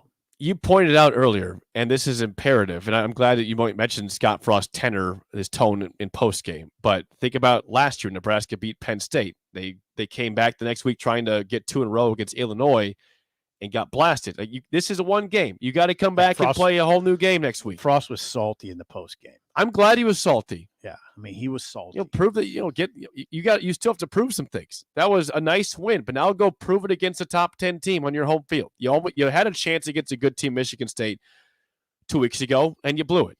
Yeah, his demeanor in the post game was perfect. Even though he took a shot at the media, it was perfect. What was the shot he said again? He said, do I have the audio? What was the question about? I don't remember. He said, you guys, you're all about hyperbole and exaggeration. that was his theme. Like regarding Jacques Yant. Sorry, Mark. Jacques Yant. He said, let's not make him microgears one game. That's what he said. Let's not make him microgear. That was one game.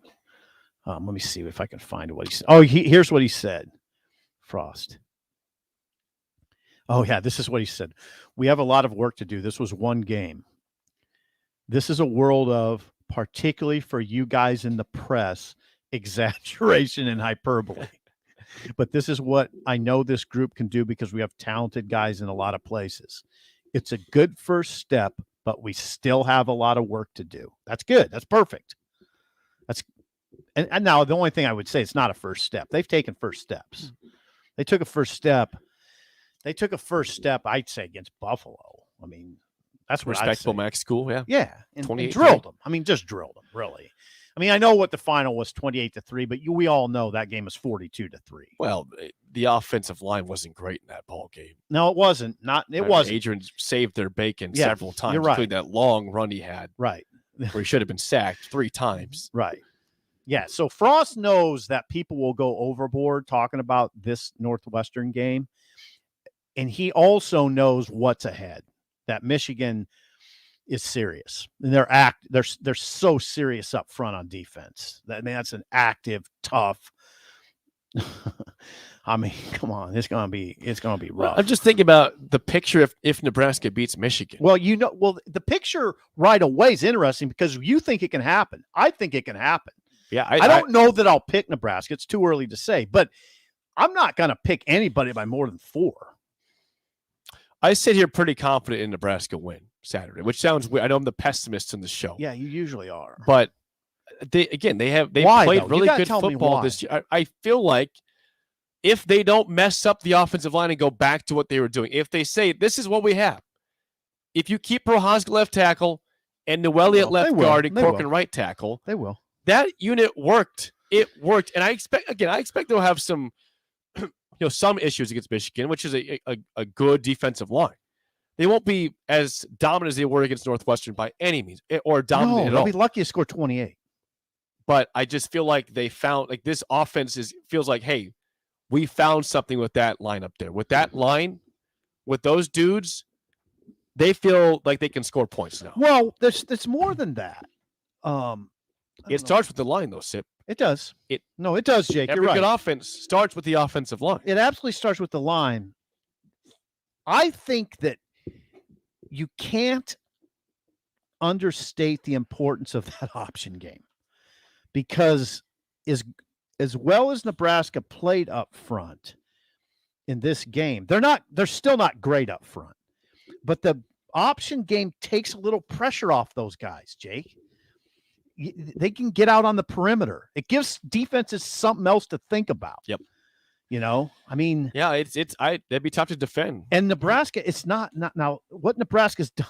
It's kind of worked out pretty well. Nebraska kind of had to try to learn how to live without a good offensive line. They kind of did. Now, what if they have a good offensive line going forward? I know. They sort of learned how to live without it. They had to make those adjustments and kind of manage their way around it. Now, if that's gotten good, you saw it. Adrian didn't get sacked. And you saw when Adrian had time, what it looked like when Adrian had time. All these guys were able to get open. What did it look like when there were holes for the running backs?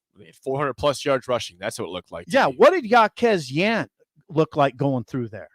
Can't tackle that guy. What did he look like going through there? That looked like old school. That looked like Alexander. Yeah. Daniel, what was his name? Dan Alexander. Daniel Alexander. That looked like Dan Alexander ripping through there. Not quite that fast, but you can't bring him down with one guy. And I'm telling you, Rahmir Johnson and Yant, that's a good 1-2. That's a good little kind of change of pace deal there, right? Wouldn't you say? Yeah. Rahmir ran 12 times for 74 yards. That's 6.2 a carry. Don't forget about him. He looks good running the ball right now, Jake. They have a good 1-2. I still feel like against a really good defensive front, you got to get Yant in this game. Okay, whatever. I'm not saying Johnson can't start the game. He can't. Right. But Yant obviously was a problem for Northwestern. You can't bring him down with one guy. He was a big problem. He breaks tackles. Right. And he wasn't just he's not just he's not just a gimmick. He's a real running back. He looked smooth the whole game. Right. Not a gimmick. He's not just he's got really good feet. He's got good instincts for the position. He holds the ball tight. He's very mindful of ball protection. He's real. Now, again, for the people that weren't listening in the 6 o'clock hour, they're saying, well, where was he? Well, he reported to preseason camp 25 pounds overweight. I give Frost and that staff a lot of credit, Jake, for saying, no, you're not playing until you're in shape. They could have put him out there. They could have kowtowed to the fans who were calling for him. Well, there was a problem.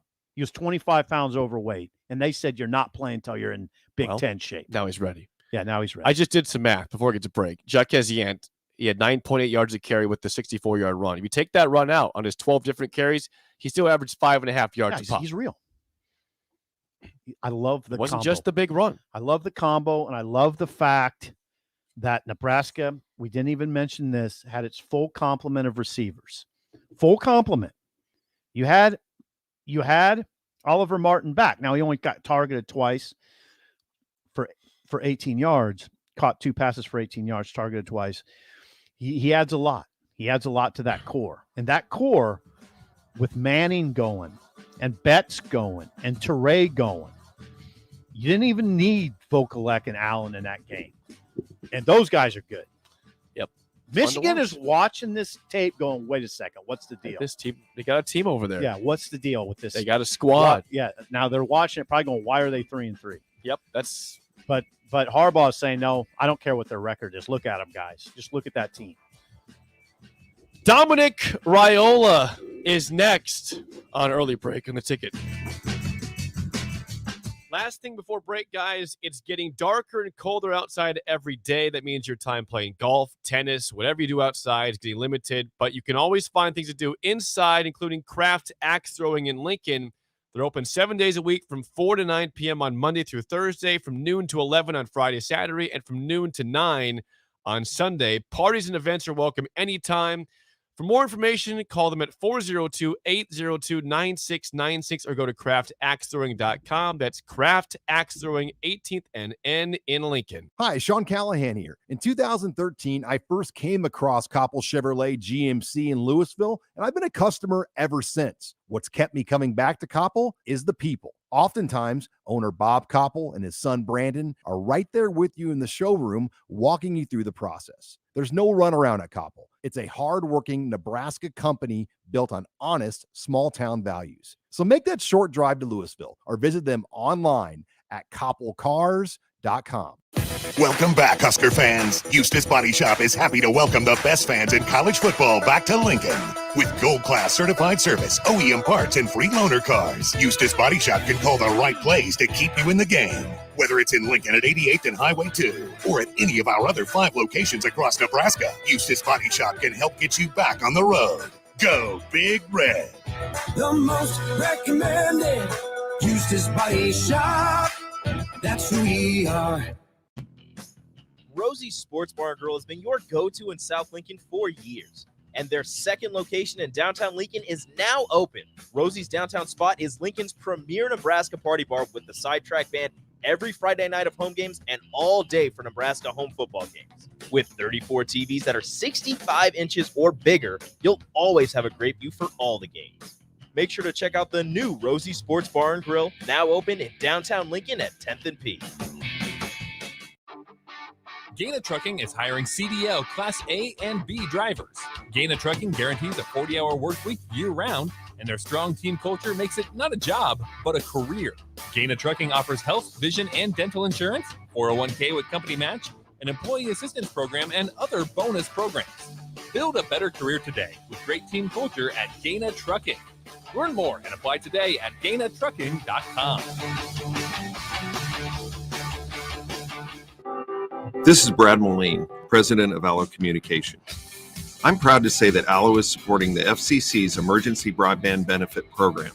We are committed to bringing high-quality internet to everyone in our fiber communities.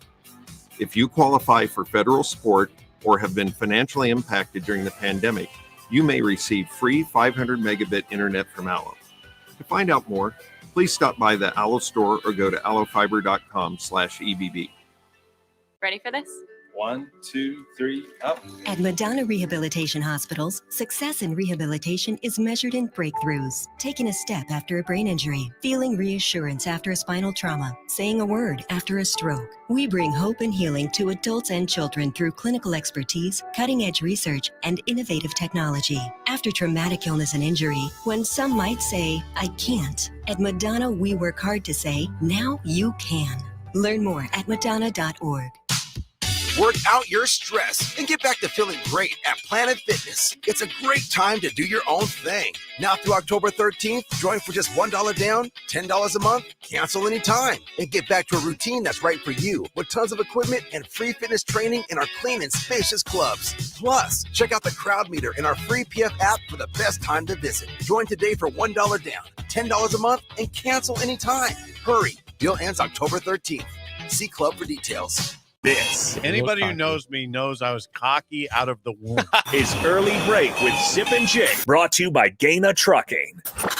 Weekday mornings from 6 to 8 on 93.7 The Ticket and theticketfm.com. We have spent a lot of this show today praising Nebraska, which we should, but specifically Sip, the offensive line, which was, I told you, Teddy Prochazka, good left tackle, Nordy Newelli at left guard, Corcoran at right tackle. We are joined by a guy that knows offensive line play very well, former Nebraska star, Remington Award winner in 2000, 14-year NFL veteran, Dominic Raiola. Dominic, good morning. You were at the game on Saturday. You talked to the line before the game. What did you tell those guys to make them play like that on Saturday? I don't think it was anything that I told them. I think it's been a build-up. I think it's something that we all been waiting to see. It's something to do with maybe the shakeup, in the offensive line, the left guard and left tackle. Maybe something to do with, getting downhill with the run game right now, and just allowing those guys to come off the ball. And number one, when you play like that, they have to be prepared. So, hats off to the coaches, to Coach Austin and, Coach Frost. I mean, look, it hasn't been good. It hasn't been good news, on early in the week for Nebraska's offensive line. And in a few years, really to get this feeling like you have right now, So, you call it drinking the Kool-Aid. I ain't drinking the Kool-Aid. Just watch the tape. Those guys were some animals out there. And they were some space movers. And they moved from Northwestern off the ball and, really enforced their will. That's interesting. Dominic Raiola joins us, the 2000 Nebraska All-American center. Dominic, you told the lineman before the game you're going to lock the gates. Right. Meaning what, Dominic? What exactly does lock the gates mean? So when I played, yeah, I always thought in my mind, like, I'm gonna lock these gates. I'm gonna give these guys 60 minutes of punishment. And that's what I always used to think. And I communicated it sometimes, but locking the gates, like talking about locking these guys in this stadium, and so they can't go anywhere. Mm-hmm. And it's just like, then you become, they're gluttons for punishment, pretty much. You know what I mean? Like, they can't go anywhere. Like, I'm gonna punish this guy. Yeah. Because this is what I do. Mm-hmm. I play offensive line in Nebraska. Mm-hmm. We're gonna freaking punish these guys, and that's how I felt. I always felt like that at that place. Like those, all I just felt everything was locked in there. And look, we're gonna beat these guys up and bloody their mouths, and that's what those guys did, man. Everything that I envisioned them doing, they did it, and it was so awesome to see. Dominic Raiola joins us. So what was your impressions of Teddy Prochazka in particular, Dominic? Because that's a true freshman from Elkhorn making his first college start against a Big Ten team. What did that picture look like to you? I was excited. That that some changes were made. Look, and this is nothing against the guys that, were in there. There's I don't know how many guys in the room anymore, 15, but you got 15 guys. Like, let's give somebody else a chance, and maybe they show us what the standards should look like, and so, and you know what, that was the formula, and this guy's the future, right? I mean, He's 6'9". I don't know. He's 310, maybe 315, but he looks like an NFL lineman. Now, this guy, I hate putting projections on people because, you know, you don't want to do that. But this guy's a 10 to 15 year NFL player now. Like, they don't make him like this guy. This guy, I watch, they don't make people that look like this guy and not play in the NFL. Like, I told my brother, who was a coach for the Bears yesterday, I said, this guy looks like Taylor Decker, who was a first round pick out of Ohio State, but he's bigger and he's just a baby, you know, like this guy's he's just going to get more fierce, you know? When you look at that line, Dominic, I mean, they're really good on Saturday, but you have a tough opponent coming up in Michigan, a really good front seven. They had a great performance for the first time this season. How do they, I mean, Northwestern's on a great front, but Michigan's much better. How do they, you know, do what they did on Saturday and add to it and play better this Saturday? Yeah, I told Sip yesterday, I said, I don't really care what Northwestern was. Like, I don't care if they're good, bad. That needed to happen. When you put stuff like that on tape, now you become, you know, it's now the defense just doesn't come in and say, like, no, we're not going to push these guys around now. It's going to be a fight. It's going to be a battle. And, you know, before we move on from after talking about Teddy, I want to talk about the left guard. Dude's like an ice box now. I mean, he moved people off the ball, did his job, came off the ball, got after people. And so I want to give him some love too. And the center, I love the center. But, you know, on top of it, so we got a good Michigan team coming in. You know what I say? Bring them. I said, if we were going to get to where we want to get to, we got to play these type of teams. And you know what? What we did last week, shoot, it's a perfect time to bring them in. Because when do you want to play a team like this, right? You want to play them right after you did something like that. So I think you continue on your week of preparation. That one's, you know, put to bed, and you get right onto Michigan. And you got to get after them. And we get them at home, you know, do that little red thing they did in the fourth quarter. Freaking let's do it again. Dominic Raiola joins us. Dominic, you were obviously a Remington Award winner in 2000. You watched the center position closely. Cam Jurgens has not been a problem this year. What do you see there? What do you see from Cameron Jurgens at that center position? Well, I think I have this in text to somebody. I said, this kid can win the Remington. You know, I don't know what that looks like now, but I think he was on the watch list, you know, before the season. But if you watch him play, you know, he got better at, you know, getting off on the second level, but his initial, you know, snap, nastiness, like get after people. I mean, it permeates to everybody else. And that's why I told him after the game, I said, look, I said, you go, they go.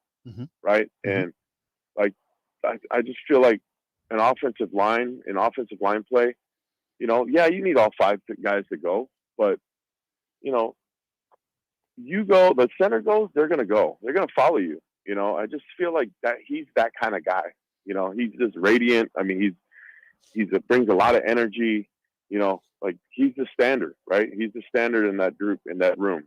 So, like, I meant what I said. That guy can win the Remington one day, and I don't know when that day is, but just, you know, like all I know now is you got to stack weeks on weeks and shoot. I mean, it ain't gonna shock me, but go shock the world, you know, this week. So with Dominic Raiola. Dominic, your son Dylan was at the game. Of course, a big quarterback to watch in the upcoming classes. What was his takeaway from the game, his impressions of his visit, and his thoughts in Nebraska after that? You know, Nebraska has a special place in our house. It's always on TV. He grew up watching it. I think that's the first time he's actually witnessed the tunnel walk live. It was funny. Last week he was, you know, watching old tunnel walks with me and Matt Davison coming out. And so to see it, you know, live in 2021, like it still gives me goosebumps. I can't imagine what it does to recruits, you know, and what it does to him. So, like I said, you know, he's on his own journey, but, you know, look, I told Sip yesterday, Nebraska's in my DNA, and just, you know, let's just follow this thing, you know, where it goes. But as long as he's asking me to come and he's interested in Nebraska, we're interested in Nebraska. We love it. It's family. It's home. And shoot, Nebraska's in play. I mean, there's there's so many schools in play. He's only a sophomore. Yeah. And there's only so many schools in play, but I know Nebraska's one of them. So, we'll take that and shoot. He's back on his grind now. Interesting story to follow, obviously, your son. Another interesting story to follow, Dominic, are the black shirts. I mean, the black shirts are playing like black shirts. What stands out to you about that unit, Dominic? 11 guys doing their job. They're playing really selfless right now. Yes. You watch them. They're, 11 guys. It could be, one guy's got to get in this gap so another guy can make the play. And, you have 11 heroes out there. 11 guys that are grinding. They got their hat on there and after each other. And, it's interesting because, and I'm sure you guys have talked about this, but you got guys like Jason Peter down there and Jay Foreman down there, and they start taking on the personality of what it once was. It's pretty cool to see now. It's really cool because I know what black shirts look like, and they're playing like it right now. It's freaking awesome to watch. Yeah, it really and is. You know what? They deserve what they're getting right now because it's to see it live. They're playing really selfless, and they really play like they love each other. And that's what I see. Dominic, great stuff as always. Thanks for the time. We will chat with you again down the road. Thank you so much. Sounds good. Good job. Dominic Raiola, awesome stuff. Really interesting what he said about the black shirts and Teddy Prohaska and as you identified, Nouredin Nouili. I'm telling you, Sip, if you get the chance today or tomorrow, go watch left guard specifically. He was moving dudes. Well, they moved the line of scrimmage. Yeah, that line moved the line. I just saw he didn't miss a block. Like he was sealing guys off perfectly on run plays and pass protection. Nothing got through him. It's really interesting. And it was interesting. Incredible sight to see. Yeah, and it was interesting what Dominic said about the black shirts. They play really well together. They're a unit. They play as a unit. You don't see guys trying to do things on their own. They're sound. They're sound. You know how you know they're sound? They're not. Now, they did give up a few big plays, but they're not giving up a lot of big plays. That's how you know a defense is sound. And by the way, that's how Michigan is. Yep. I can't wait for Saturday. Yeah. It's going to be fun. Great stuff from Dominic. Yep. Wow. Very insightful. And a guy, when he speaks highly of a team like that goes a long way. Yeah, it does. Dominic doesn't just hand out roses. No, I don't think he does. Let's play the game show. Give us a call right now at 464-5685. Your chance to win a business box of bagels to Bagels and Joe. You were 4-1 last week. Took an L on Friday, though. You did? Corey called you. He got you. He didn't want to see the undefeated week. Corey Today is college football team names. If you know your team names, like the Nebraska Cornhuskers. Think you know those ones? I got that one. 464-5685. Shut Up Sipple starts right now. We've all been there. You're listening to the radio, and then that rage starts to grow inside of you. It starts to consume you. It gets to a point where you just want to yell, "Shut up, Sipple!" No, sorry. I'm sorry. Well, here's your chance. It's time to shut up, Sipple. Call now to play. 464-5685. Shut up, Sipple. Brought to you by Bagels and Joe. All right, 464-5685. Call to take down Sip and Trivia. I assume you feel pretty good about this topic today. Not bad. I mean, not bad. Kind of interested in what teams you pick. Well, they won't be ones that are like, the Alabama Crimson Tide. Won't be having Crimson Tide today. Rogan's on. Rogan, how do you feel about college football team names? Pretty solid. All right, Rogan. Got some energy on this Monday morning. Yeah, I feel like you probably have a little bit of an upper hand on me on this one. We'll see. All right, Rogan, first question goes to you. What is the team name for Western Kentucky? The Hilltoppers. He's dialed in. The Hilltoppers is correct. Rogan's dialed in. Would you have that one? Yes. Of course. Okay, Sip, for the tie, your first question. What is the team name for Liberty? The Flames, the Liberty Flames. 1-1 tie. If you stay out of the MAC, I'll be okay. Stay out of the MAC. For the lead, Rogan, your last question. What is the team name for UAB? The Blazers. Rogan is all over it. Will I stay out of the MAC or will I not? Stay out of the MAC. Jack. For the tie, Sip, your last question. What is the team name for Mac School, Miami of Ohio? I got that one. It's the Red Hawks. Red Hawks is right. This goes to the tiebreaker. This goes to you, Sip, and Rogan will over under your number here. All right? This is to you. Yeah, all right. How many touchdowns did Ben Roethlisberger throw in his 3 years at Miami of Ohio? A lot. That is not a number. 3 seasons. Okay, hold on. 3 seasons. So a minimum of 60.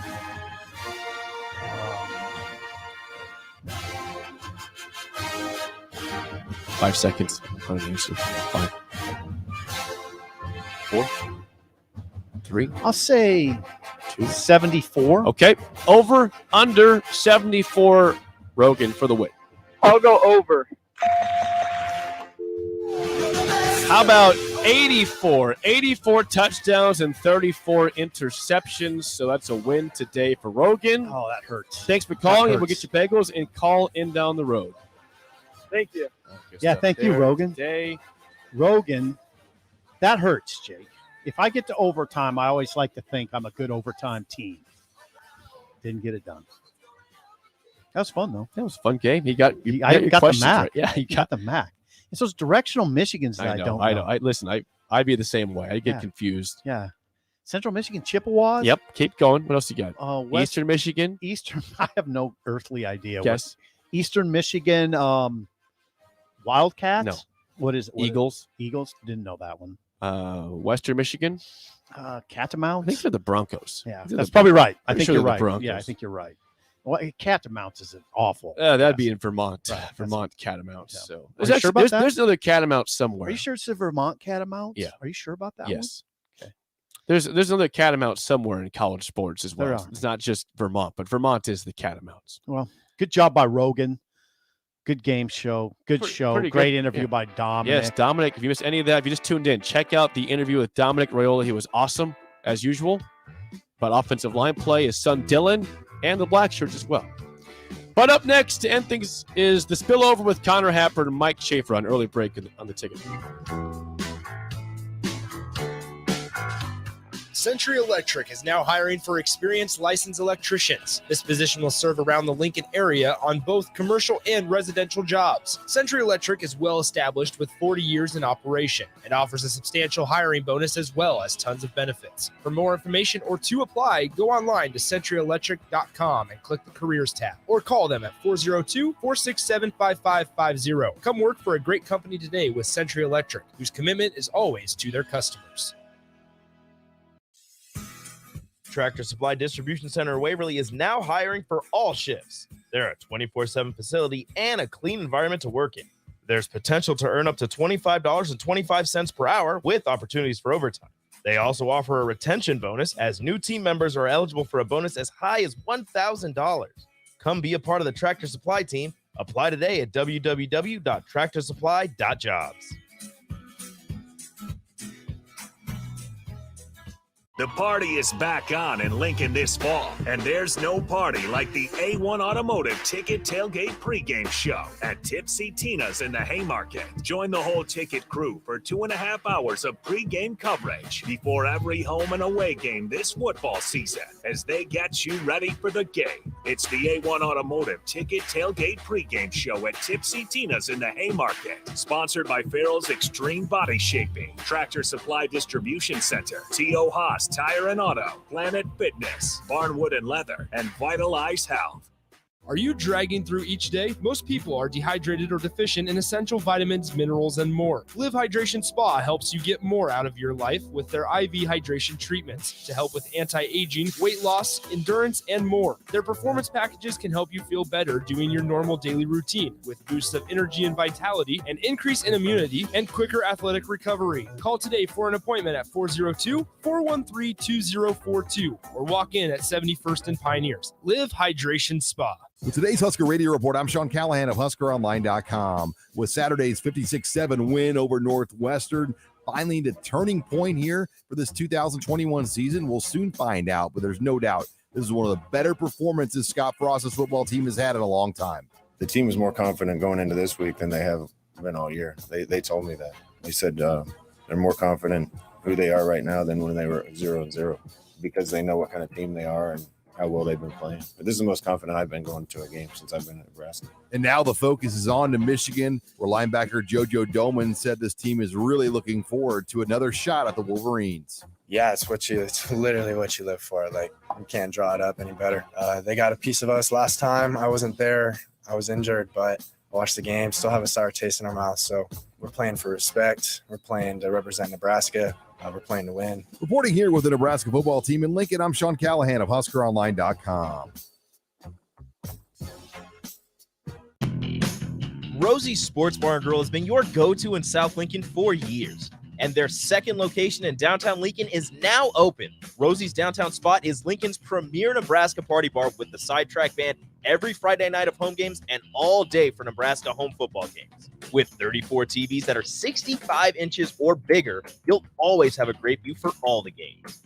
Make sure to check out the new Rosie Sports Bar and Grill, now open in downtown Lincoln at 10th and P.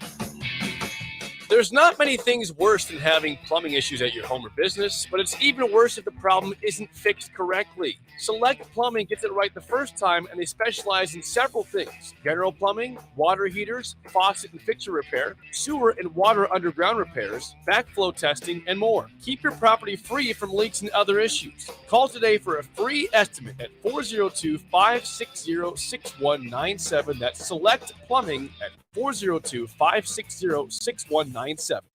Action Plumbing, Heating, Air, and Electric has been serving Lincoln and Southeast Nebraska for over 50 years. They've been a trusted name to deliver honest, quality services you can count on.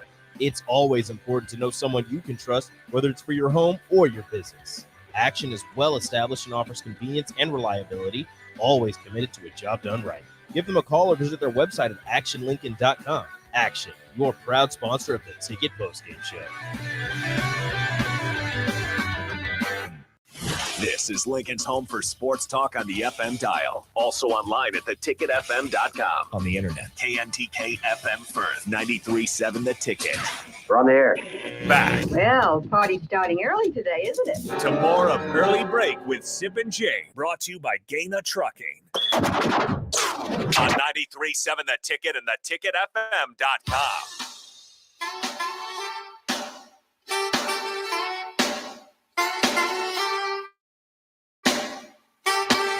It is time for the spillover with Connor Happer and Mike Schaefer. Good morning, gentlemen. Hello. Victory Monday today. I'm curious, Happer, though, you specifically. You, again, were doing the post-game show Saturday. You got to watch the game, the blowout. But how much of your mood for the weekend was affected by the Royals' loss yesterday? I'm in a great mood. I love weeks like this where we get to talk about an exciting game on Saturday. And we were talking about that on the way to the stadium, Hap. The Royals are gone. We don't have to think about them anymore. And I'm in a great mood. Yes, I do. First inning was depressing, down 5-0 Royals are before gone? they got to bat. Yep. The Royals are gone. But you were there. Salvador Perez did not hit a home run. Was there a good crowd? As good as you could expect with a game during a Chiefs game. Yeah. So was there 12? I think they said about 15. Or That's not something like bad. that. That's Yeah. pretty good, actually. Yeah. That's pretty good. Everybody says goodbye to Salvi. Well, 15,000 is pretty damn good. I think that's what they said. Yeah. Nice. I mean, Well, Schaefer would So not at all, Jake. I feel good. Good, I'm glad. It's encouraging results on yes. Saturday. Remember what we were talking about walking to the game, Hap? Yeah. Man, if they win this game, next week's going to be gigantic. Uh-huh. And then they won it the way they did. Yeah. Yeah. So Can't it believe feels you guys even said bigger. if. What? Can't believe you guys said if. I know. I know. There's Jake always was some very level of skittish, doubt. so we obviously do the 20 minutes after you guys. Yeah. And he was like very skittish on Saturday. And I thought they'd win the game. I don't know why. I never thought the game would be close. I did not think it would be 56-7. Right. But I never thought it would be close. you were predicting what? Because Northwestern is terrible. I mean, weren't you predicting like 30-7? No, you were 30-7. I was only 24-7 because I don't believe in the offense. But then on Saturday, they played their best game in a long time. Yeah. And that was very nice. Yeah, it was fun. I mean, the offensive line was the big story. I mean, there's a lot of stories that were good for Nebraska. stories. Prohaska left tackle was great. Nordy Noeli, I thought, was incredible at left guard. If you watch that game again, he was excellent at left guard. And I'm curious why he wasn't starting before Saturday. He was He was awesome. Yeah. Well, this coaching staff has had the tendency to make decisions about 2 games too late, and maybe this is one of them. Maybe they were just playing Northwestern. So we'll find out more about that on Saturday. That's the thing. We'll know a lot more on Saturday. Yep. Were you guys shocked they were that bad? Nebraska played very good football, but I thought they were bad, but not like that bad. They gave up 650 yards of offense to Nebraska in that game. I mean, they were allowing 57? They were allowing an average of 5.2 yards a carry. Like the Michigan State game, I think Kenneth Walker is good. Nebraska made him look worse than he is. Both Northwestern and Miami made him look significantly better than he actually is. And so the truth was somewhere in the middle there. And then Northwestern has very little ability to move the ball. I mean, they had 2 games this year where they didn't throw for over 100 yards. I just didn't know what they were going to be able to accomplish offensively. They moved the ball a little bit, but it wasn't. They did. Outside of a couple vertical routes along the sidelines to Steven Robinson, I mean, they really didn't do a whole lot, and they're just not a very good team. The other thing Nebraska obviously honed in. Was that? But they have fits, as we learned in August. Yeah, it hadn't really mattered. They have fits. They can't move. They can't move side to side. Like their linebackers. You're used to their linebackers being able to cover the box a lot better than what they could do. Imagine a 250-pound running back running around you. Yeah.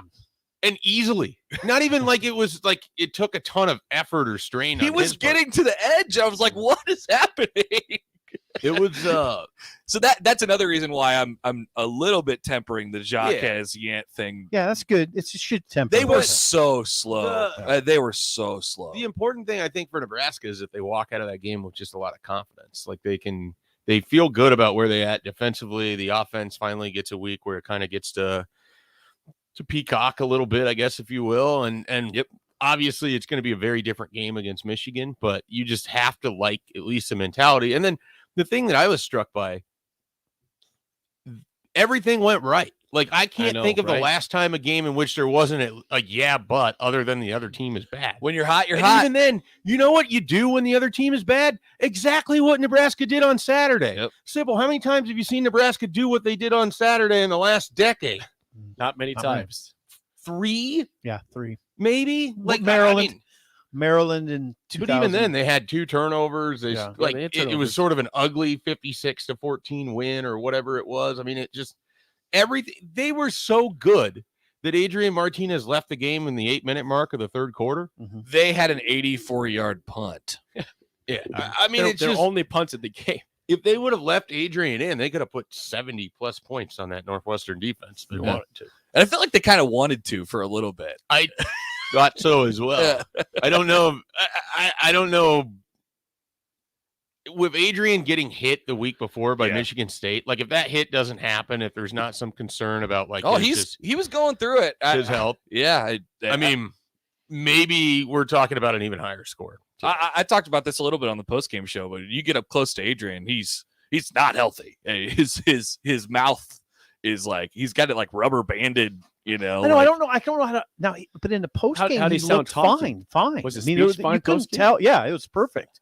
It was perfect, Adrian. He wants to do the thing where, and they want to do the thing where they don't tell anybody. Right. And like, but I watched him close on the field pregame, and he's having trouble putting his mouthpiece in his mouth. Yeah, I wonder what that's all about. He's not talking. He's not opening his mouth. Well, he got hit underneath the chin in Michigan State. Right. Yeah. So he's got his like teeth rubber banded together in the back, and you know they're not. I think Frost alluded to something like, "Man, if people only knew kind of what that's I think what he's talking about." Right. It's weird though because he on Monday and then to not be and to run like he runs always and put himself in danger and not be skittish at all, and for us to not know the difference, the guy's just the guy's a freak. He's a marvel. Yeah.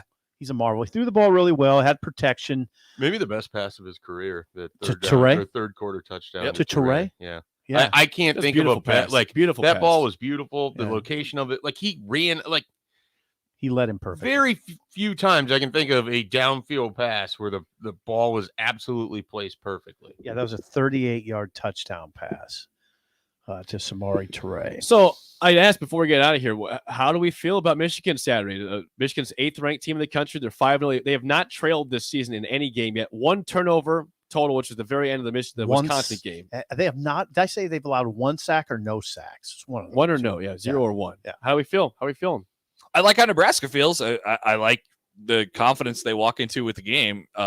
That's half the battle. It's just gonna be a close game, right? Yeah, I think so. And like really, really excited to see Nebraska's run defense against their run offense. And I don't know if there will be a ton of points. I don't think there will be. But yeah, I think it should be fun.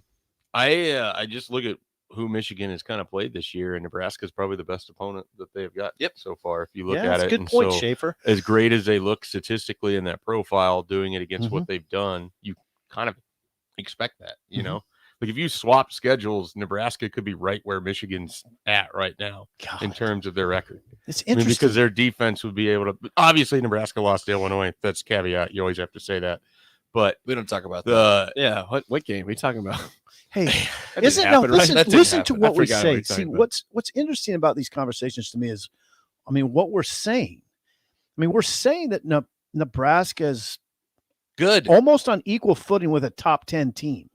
The top 10 team could be a bit of a paper tiger. Okay. I think that's at least worth acknowledging. And it's a weird year in which I don't know that there's like you make a top 10, you might want to stop at 6 right now. The top 10 team that you're referencing has not been challenged. So it's top 30. I mean, has not been. And the toughest game they've had this year was Rutgers, and they led what 20-0. I think was it 21-0? 20 because they ended up winning 20-13. It was 20-3. 20-3. Yeah, halftime. Yeah, and then they obviously didn't do anything in the Well, second. the conversation with Nebraska has evolved to an interesting place, though. I mean, no longer are we saying, "Oh, they're bad. This is a bad program." No, you're not. It's not. They're strong. I'm still worried about the things that usually plague them. Oh, sure. I was telling Jake.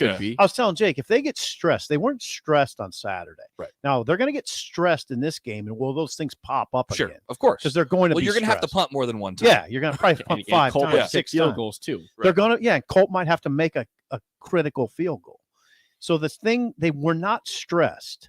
That's the thing. They're going to get stressed on Saturday. No doubt. They've been stressed against Michigan State and against Oklahoma, and they didn't wilt. So I well, mean, but they hit that bad punt late against Michigan State. That's reaction to stress. It's not good. Sure, that's also a guy that is probably playing that maybe shouldn't have been as a result of a guy who punted it 7 yards. Who in the previous game when they needed a boomer against Oklahoma, he went out and got one. Right. You wonder. You just hope that with Pristup, the punter, that 7 yard was just a fluke. Just like it's like Jake hitting it off the side of his club. That's not a fluke. It happens. Well, not like for 7 yards. That doesn't happen. Right. The question I guess I have now is if Pristup has another bad like. punt, is he going to get rotated, or is it? Do they keep it? I don't know. Do they the left foot, right foot? What is that? I know. Why? It's like don't overthink it, guys. Come on. We're not playing the matchups. It's not a baseball bullpen. It's time for the 2-minute drill. Hot route! Red 7! Hot route! Now! Set! Hut! Last night, Tom Brady took down New England on the road 19-17. Were you polling for Brady or you were polling for the Patriots? I was polling for Brady. I was too. I was pulling for Brady. Obviously, I hate Patriots, but I don't want the Patriots fans to be happy anymore. My man, Happer, smart guy, beautiful. They had the whole 20 years. Yes, and then to have it happen again or have the non-satisfaction of like not beating Tom Brady. Yeah, that is the you absolute can't do that. correct take. You can't do that. I mean, I can't follow up that answer. Can't allow that. You don't want to wish sorrow on people. Yes, though. I do. For the Patriots fans, absolutely. Sorrow for decades. It's been too good. They've had it too good. You can't have it too good in sports for 20 straight years. You just can't. It has to stop at some point, and now is the time. Boom. Happer and Schaefer's X for Steve Sipple. I'm Jake Sorgen. See you. Hi, Sean.